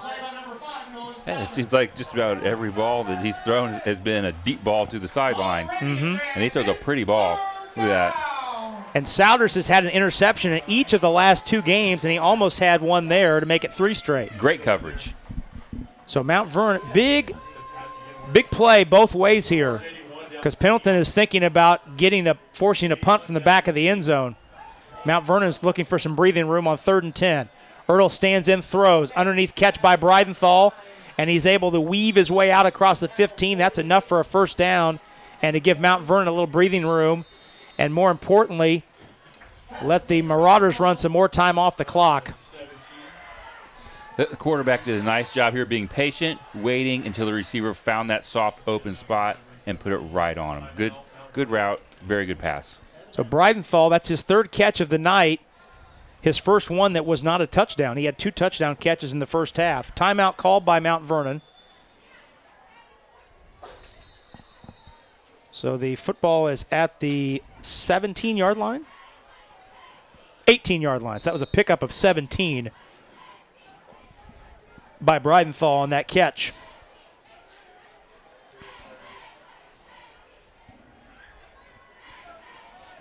First and 10. 11:35 to go. Mount Vernon leads 32-14.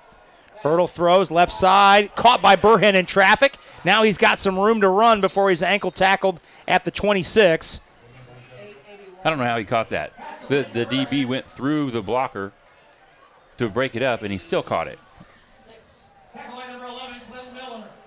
That's a great catch. Clint Miller made the ankle tackle.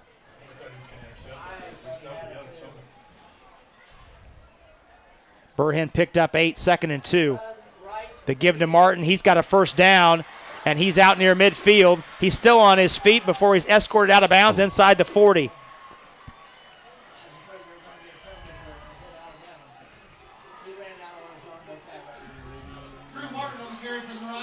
So Martin with the run, and a flag flies in very late in front of the Mount Vernon sideline. That's the 3rd one. See if they wanted a late hit here. Well, let's see. Close. Sideline violation again. They were cheering. They're probably running down the side, and the official maybe got tripped up. I remember when they called it. Sideline warning. on Mount Vernon. Is it a penalty or just a warning? I think the first one is a warning. Goes against Mount Vernon, sideline violation. Has it already been warned? Well, they're going to mark it off, though. Oh, they had a warning in the first half, or early in the third quarter, I should say. So that goes back. So they'll spot it at the 39.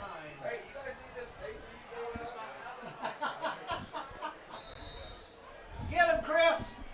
So it's first and First and 15.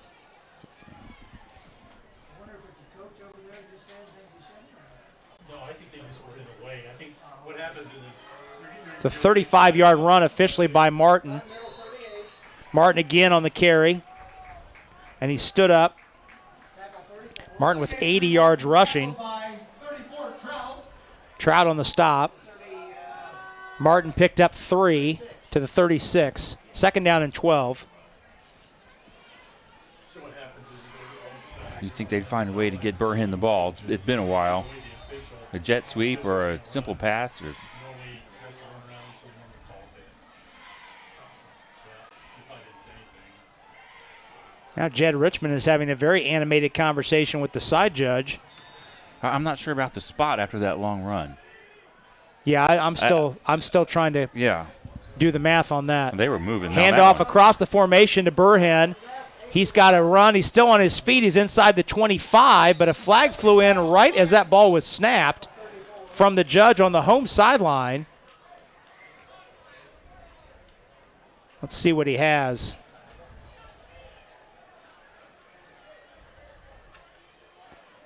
He's got a procedure penalty on Mount Vernon, so that will erase. You had the jet The run- motion and the running back moving forward at the same time. Yes, And neither one got set. that's legal in Canada. It's legal in Canada. So mark it back to the 55. Get to the center line. So a 5-yard penalty. Boy, Mount Vernon has had 7 penalties in this second half. Second down about 17. Number 41.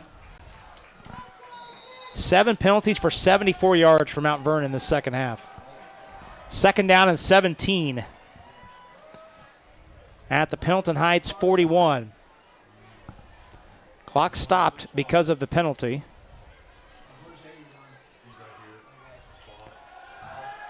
Ertl's back in at quarterback. Underneath screen to Brogan, his first catch of the night. Breaks a tackle. Works his way down inside the 30. A flag flew in right at the catch.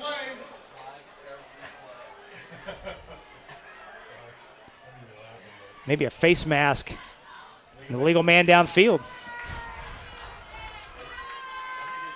Well, that depends on whether or not he caught the ball past the line of scrimmage, right? Let's see where he catches the ball. If you catch it behind the line of scrimmage, can you? Oh, I think it's definitely downfield. The line of scrimmage is the 41. Ooh, that's close. That's really close. Boy, that's really close. The linemen are definitely way that's downfield, but that's he's right behind. he's behind the line of scrimmage. That's the 40. Yeah, I don't know about that. That's great work by our crew on that replay. The line of scrimmage was the 41. It looked like he caught the ball at the 42, in which case the linemen are allowed to be downfield.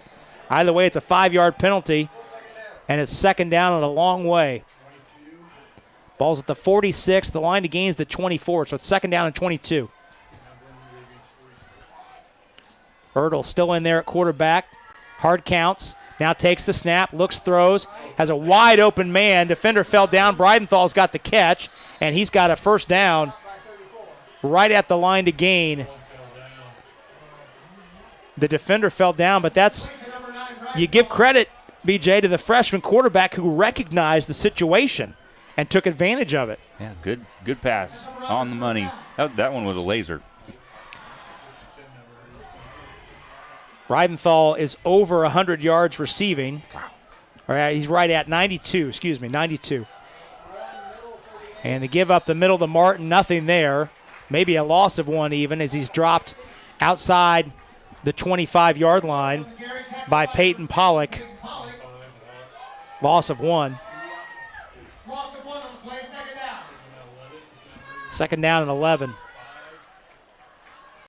And Pendleton Heights defense is digging in, but the clock is slowly becoming their enemy.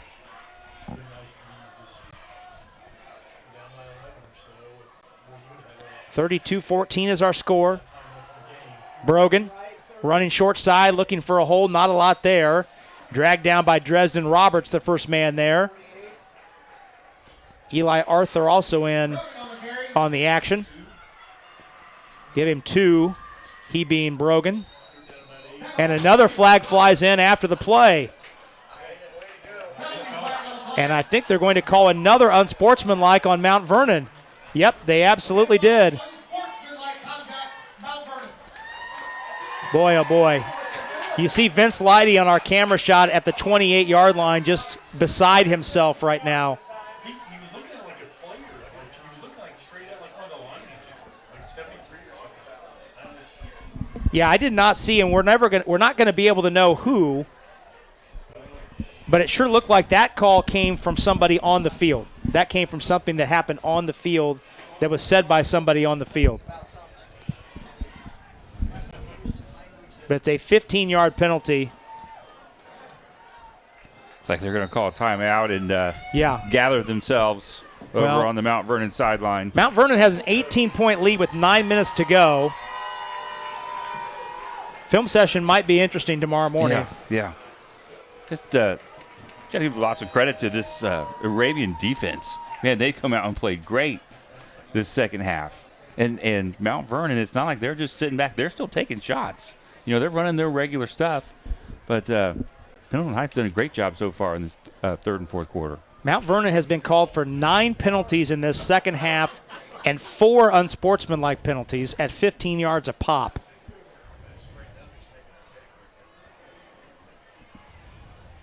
Well, Mount Vernon will be back at home, starting a stretch of the final 2 home games for the Marauders in this regular season anyway. Newcastle will be at Mount Vernon next week for a home conference game. Meanwhile, Pendleton hits the road and heads up the road to Muncie to take on Delta next week. 3rd down and 24 after the 15-yard walk-off. Line of scrimmage is the 37 of Pendleton Heights. The Marauders need to get inside the 15 for a first down. Ertl, all sorts of time, throws, it's caught by Burhen, and he lowers his shoulder down to the 10. He found a seam, and quarterback put it right on him. That's their 3rd time tonight where they've had 3rd and 25. And it's a catch of 26 yards for Burhen. And we said it earlier. He 27. does a nice job finding an open spot in that zone. And actually, that was a good throw. You saw on replay. It went over the front defender in front of the back defender. So 1st and goal at the 10. Mount Vernon trying to put this game away. Give to Martin, seeking the goal line, chopping his feet toward it, and he stopped just shy. But he's down to the 1. Setting up 2nd and goal. 9-yard pickup for Martin.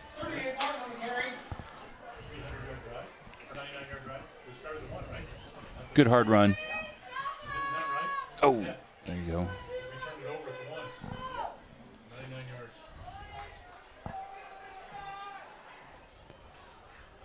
Give again, Martin, and he'll walk it in. Delivers a shot as he does.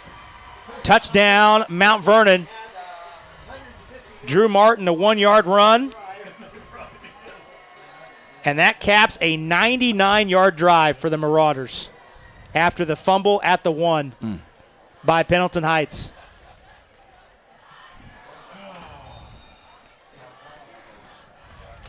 Rylan Vennard is on for the PAT.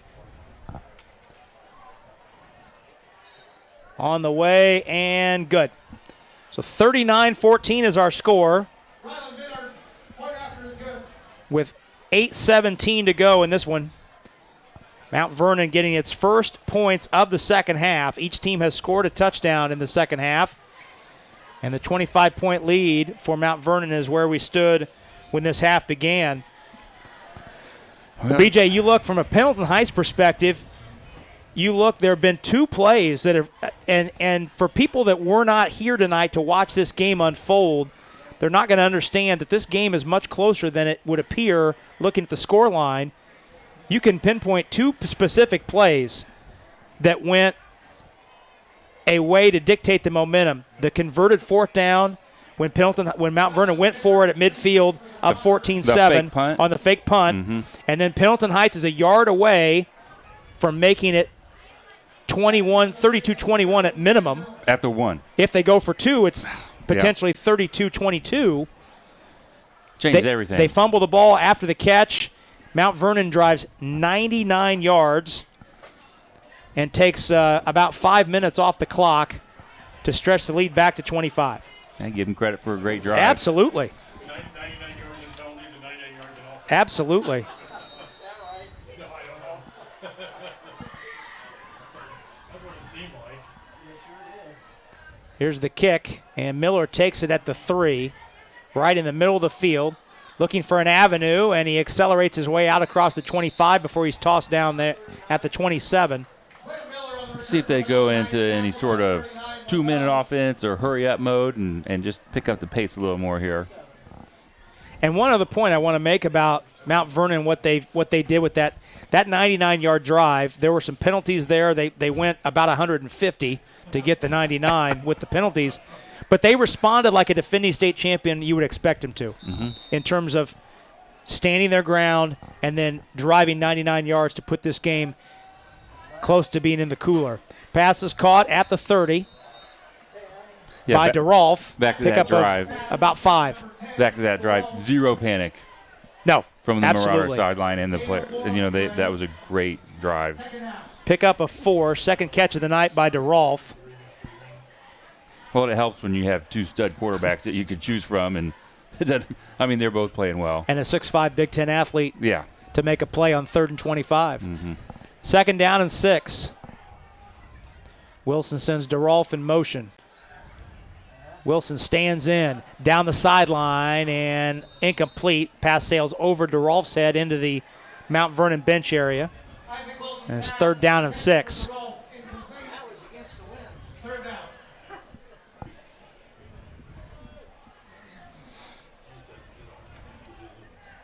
Looks like the rain has stopped for now. Got a little bit of a gap here for about an hour and a half, 2 hours, so certainly enough to get this one in the rest of the way without any rain. 7.5 minutes to go. Mount Vernon leads by 25. Wilson and the slant. He had Sims open, but the pass just a little too far out in front. Falls incomplete. Yeah, the receiver created a little separation there. Just that one was just off by a little bit. And just led him a little too far. Yep, punt team comes on. But if you're going to miss someone on a pass like that, you do it leading them. This is Beeler's 5th punt of the night. First one in the second half. He had a long of 48 in the first half. Burhan and Breidenthal are deep. Plenty of time for Breidenthal. Calls for a fair catch on the line drive at the 29. Breidenthal took the conservative route there. He was a line drive. He had some room to run, but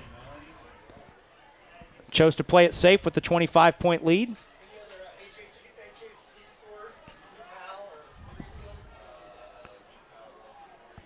Luke Ertl leading the offense out. We've seen 2 quarterbacks tonight, as we would expect. Luke Ertl, the freshman, and Eli Breidenthal, the senior, mixing and matching. And you would presume now, BJ, that Mount Vernon will be in run-the-football mode, trying to just grind this clock away and get out of here with a win. Across the formation is Trey Jones, and he's loose down the sideline. Nice run from the wide receiver, Trey Jones, on the jet motion, and he's got it all the way out near midfield. Quarterback went under center that time, maybe for the first time tonight. Good play. They've got that jet sweep down. Well, they got 3 different guys they can give it to. It's a 20-yard run by Jones on the first down. Now Ertl's back in shotgun. Give to Brogan. Brogan cutting his way into the secondary, tripped up, but he's inside the 40, and another first down. They've just got so many options offensively where they can go. And every play you see them subbing in and out, subbing in and out. So they have fresh legs. That's an 11-yard run for Brogan, and another first down. Ertl back under center. Turns and gives to Jones on the jet motion. He cuts inside. Breaking tackles, still spinning inside the 35 before he's gang tackled and it's whistled dead. 38, Drew Martin. Nice run by Jones coming across the formation. And usually, BJ, they come all the way. That motion man, once he gets the football, comes all the way around in. That time Jones took the unorthodox method of cutting behind his center. Yeah, and going up the middle. One of the Pendleton Heights defensive linemen came all the way across. Peyton Pollock came across and turned him in. What's this? And now a flag flies in late. Yep, legal substitution called Penalty on the play against the Arabians. on Pendleton Heights.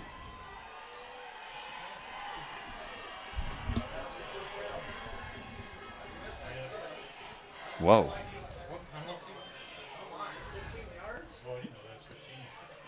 That's a 15-yarder.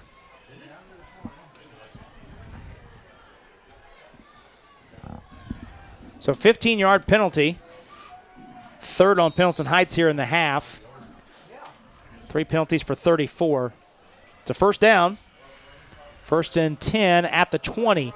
Martin trying to break a tackle and can't. Nice penetration by Traore to get into the backfield and spin Martin down for no gain. Well, you said it earlier. They're working the clock. Keep the ball on the ground and keep that clock ticking. Actually, a loss of 1 for Martin on that play. It's similar to what we saw last week against Delta. Mount Vernon got the lead by 2 scores, and they went in the final 2 possessions, went into run the clock out mode. Penalty on the play against the Arabians. How many penalties is that? Pendleton Heights jumped off sides.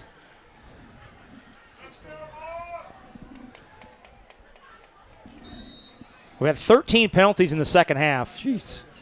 9 from Mount Vernon and 4 from Pendleton Heights. 13 penalties in the second half. Give to Brogan. Scooting his way forward, still on his feet, still making the pile move. And if he's inside the 10, he's got another first down. Good run in traffic there. Part of that is those offensive linemen staying with their blocks, allowing him a little bit of time to make those cuts. And both, it's a gain of 9 and a first down. Both Brogan and Martin do such a good job of running low to the ground, keeping their center of gravity low, making those cuts in traffic. Wide pitch to Brogan on the short side, trying to turn upfield, and he can't. Nice job by the Arabians to cut the edge off. That was Nick Trout leading the way. Brogan on the carry. Brogan got 1. Tackle by 37, Brennan Adams. We're inside the halfway mark left in this final quarter. Mount Vernon looking for one final score.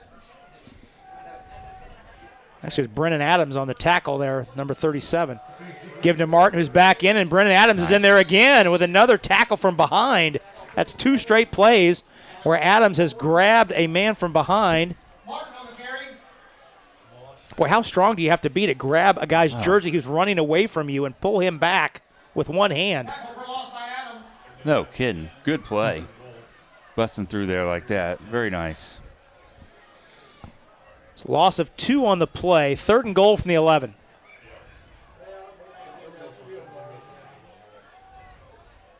Ertl in no hurry. Gives across the motion to Chris Edmonds, his first carry, number 26.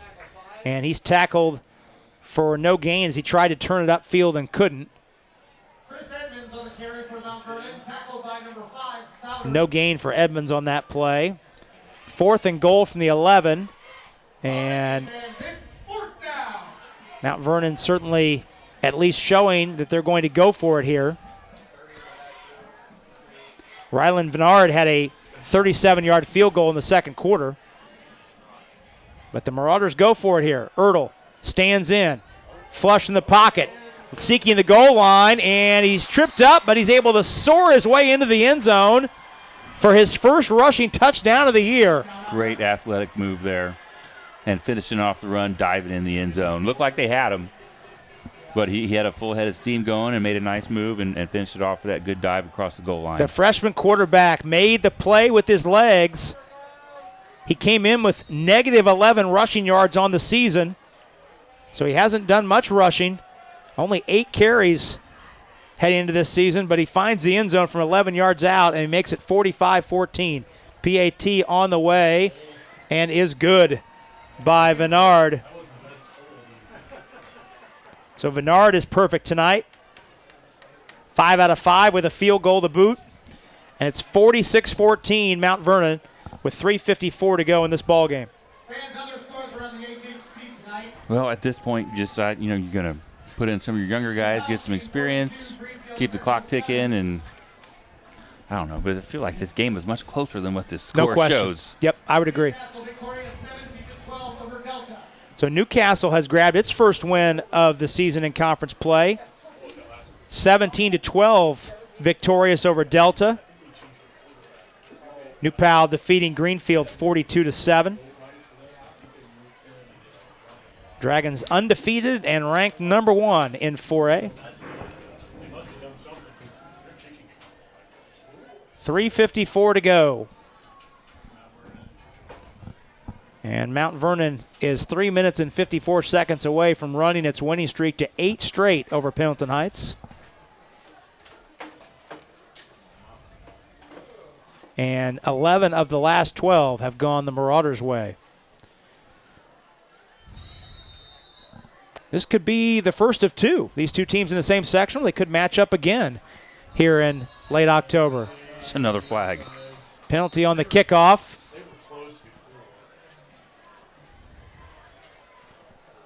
Penalty against Mount Vernon on the play. And that's the 10th penalty of the half on Mount Vernon, the 15th of the game. That's 5 yards.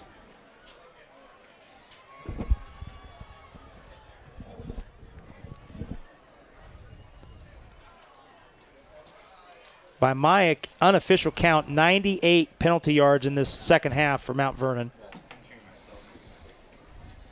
For the game, 15 penalties for 126.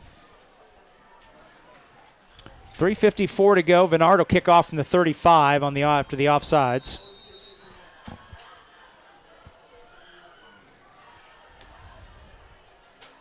End over ender.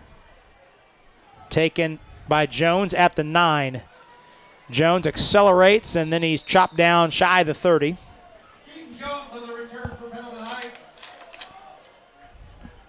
So 3:48 to go. Ball placed at the 29.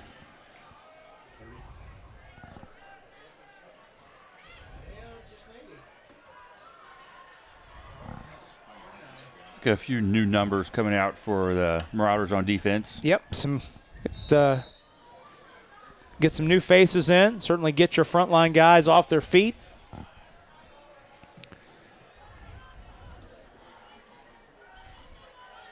Wilson on the give. Hess across the formation. Cuts inside for a couple. His first carry of this the final quarter, 4th of the night. Garrett Hess on the run for Pendleton Heights. Tackle by 22. Pickup of 3. Gain of 3 in the play, second down. I think it says a lot about your team, too. If you're Mount Vernon, you don't really feel like you played a great game, you should have 46 points on the board. Yeah, they've the season high 46 points. Okay.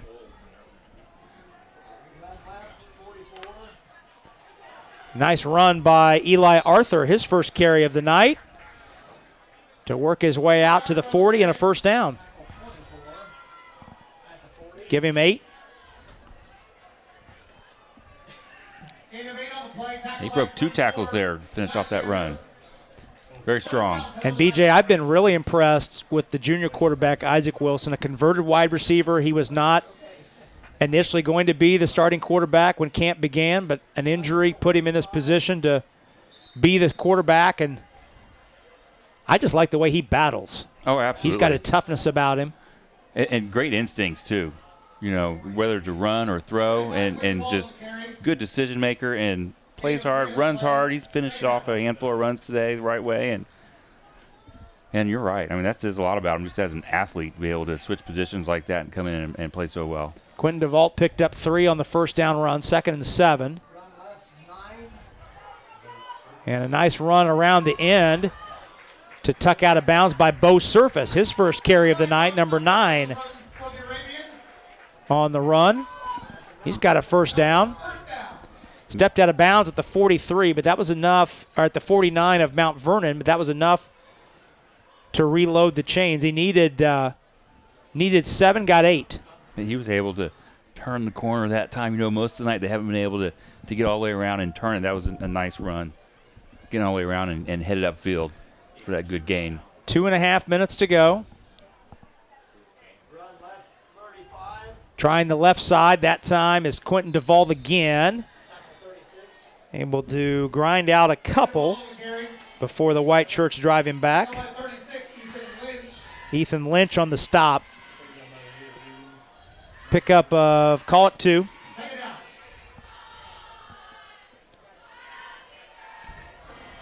Two minutes to go on what's been a festive homecoming night at Pendleton Heights. The home team going to fall short on the scoreboard, but some things to take away from this one. I think that they can build on next week up at Delta. Meanwhile, Mount Vernon getting good ball. Catch down the field for a first down. Mount Vernon is going to win back-to-back games for the first time this season and get back to 500. There's your rain you were talking about. Yep, rain coming back. So pass completed down to the 37-yard line, 1st and 10, 90 seconds to go. It's going to be a wet walk back to the car. Arthur trying the middle, and white shirts all around him to drive him down. Among them, Tashi Anuan, number 24, in on the stop, the linebacker, senior. 1 minute to go. 46-24. Pendleton Heights had pulled to within 18 and got down to the 1-yard line, thinking it might be 11. Ball was fumbled away, and Mount Vernon has then scored 2 straight touchdowns to put it away. Run on the left side by Keaton Jones. Very close to the line to gain. Just shy. Give him the 29. Gain of 8. 3rd down and short. Call it 2. I'm going to keep my eye on this one if they get paired up in the sectionals again. Because like you said, a couple plays here or there, the big ones, and this is a different game. Could be a different game, I should Wilson say. stands in, hit as he throws, and it's incomplete. So 4th down and 2 with 12 and 8/10 seconds to go.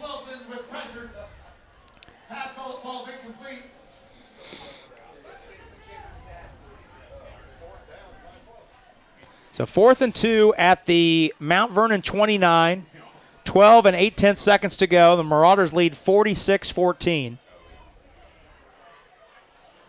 All that's left on this one is the final accounting of what may be 1 or possibly 2 plays to close it out. Wilson drops, flush in the pocket, looking downfield. Throws, has a man, tight roping the sideline, incomplete, in and out of his hands. Intended receiver was Reese Ruddington. Rolling right, throwing left. Good, turned his shoulders, nice ball, and that receiver did a good job dragging his feet. He just, here's the replay. Oh, the DB came in and knocked it out. That's a nice play. Yep. By Dominic Barnett to knock it away. Yep, right on it. And that's a tough throw for a left-hand quarterback to make, rolling to his right to get that shoulders squared. Mount Vernon will come out and have to run one play. Luke Ertl under center in the victory formation. Will take a snap, take a knee, and that will do it. So our final tonight, Mount Vernon defeats Pendleton Heights by the score of 46-14. We'll stay here with some final thoughts to wrap this one up. BJ, I know we've talked throughout this second half. Two big plays that decided this game and really dictated the momentum and where this game was going to go.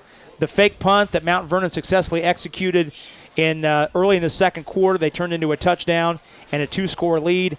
And then the fumble at the 1-yard line early in the fourth quarter by Pendleton Heights that could have potentially made it an 11 or 10-point game. Yeah. And Mount Vernon then drove 99 yards to put the game away. Yeah, I think the Arabians are going to watch this film tomorrow and think, what if? A couple plays. What if, we didn't fumble that ball, or that, the fake punt would have been, called correctly. What would have happened? Or then on the other side, Mount Vernon's going to say, what if we didn't have 16 penalties? Or Sure. 15 penalties? Sure. So, there's two sides to that coin. And it's going to be a good matchup in sectionals if they see each other again. Well, they've met in the sectionals each of the last 3 seasons, and Mount Vernon has won each of those 3 meetings. Certainly Pendleton Heights would love another crack at this Mount Vernon team in the postseason. Mount Vernon getting to 3-3 with the win. Pendleton Heights drops to 2-4. And the Marauders certainly trying to get the mojo back and going. And as we're just 3 weeks away now from the start of the state, 4 weeks away from the start of the state tournament, and the Marauders with ideas to defend their Class 4A state title. Great game tonight, partner, and appreciate you coming in from out of the bullpen. It was a pleasure to get the gang back together. Thank you. Great time. I want to thank our great crew tonight, led by our producer, John Painter, and our director, Max Holtzclaw. Thank you, the listener, for spending part of your Friday night with us. Again, our final tonight from John Broughton Field in Pendleton. Mount Vernon defeats Pendleton Heights by the score of 46-14. Tune in next Friday night for more Indiana High School football here on 9 Star TV. And on behalf of our entire 9 Star TV crew, until then, this has been Rob Brown saying so long, everybody.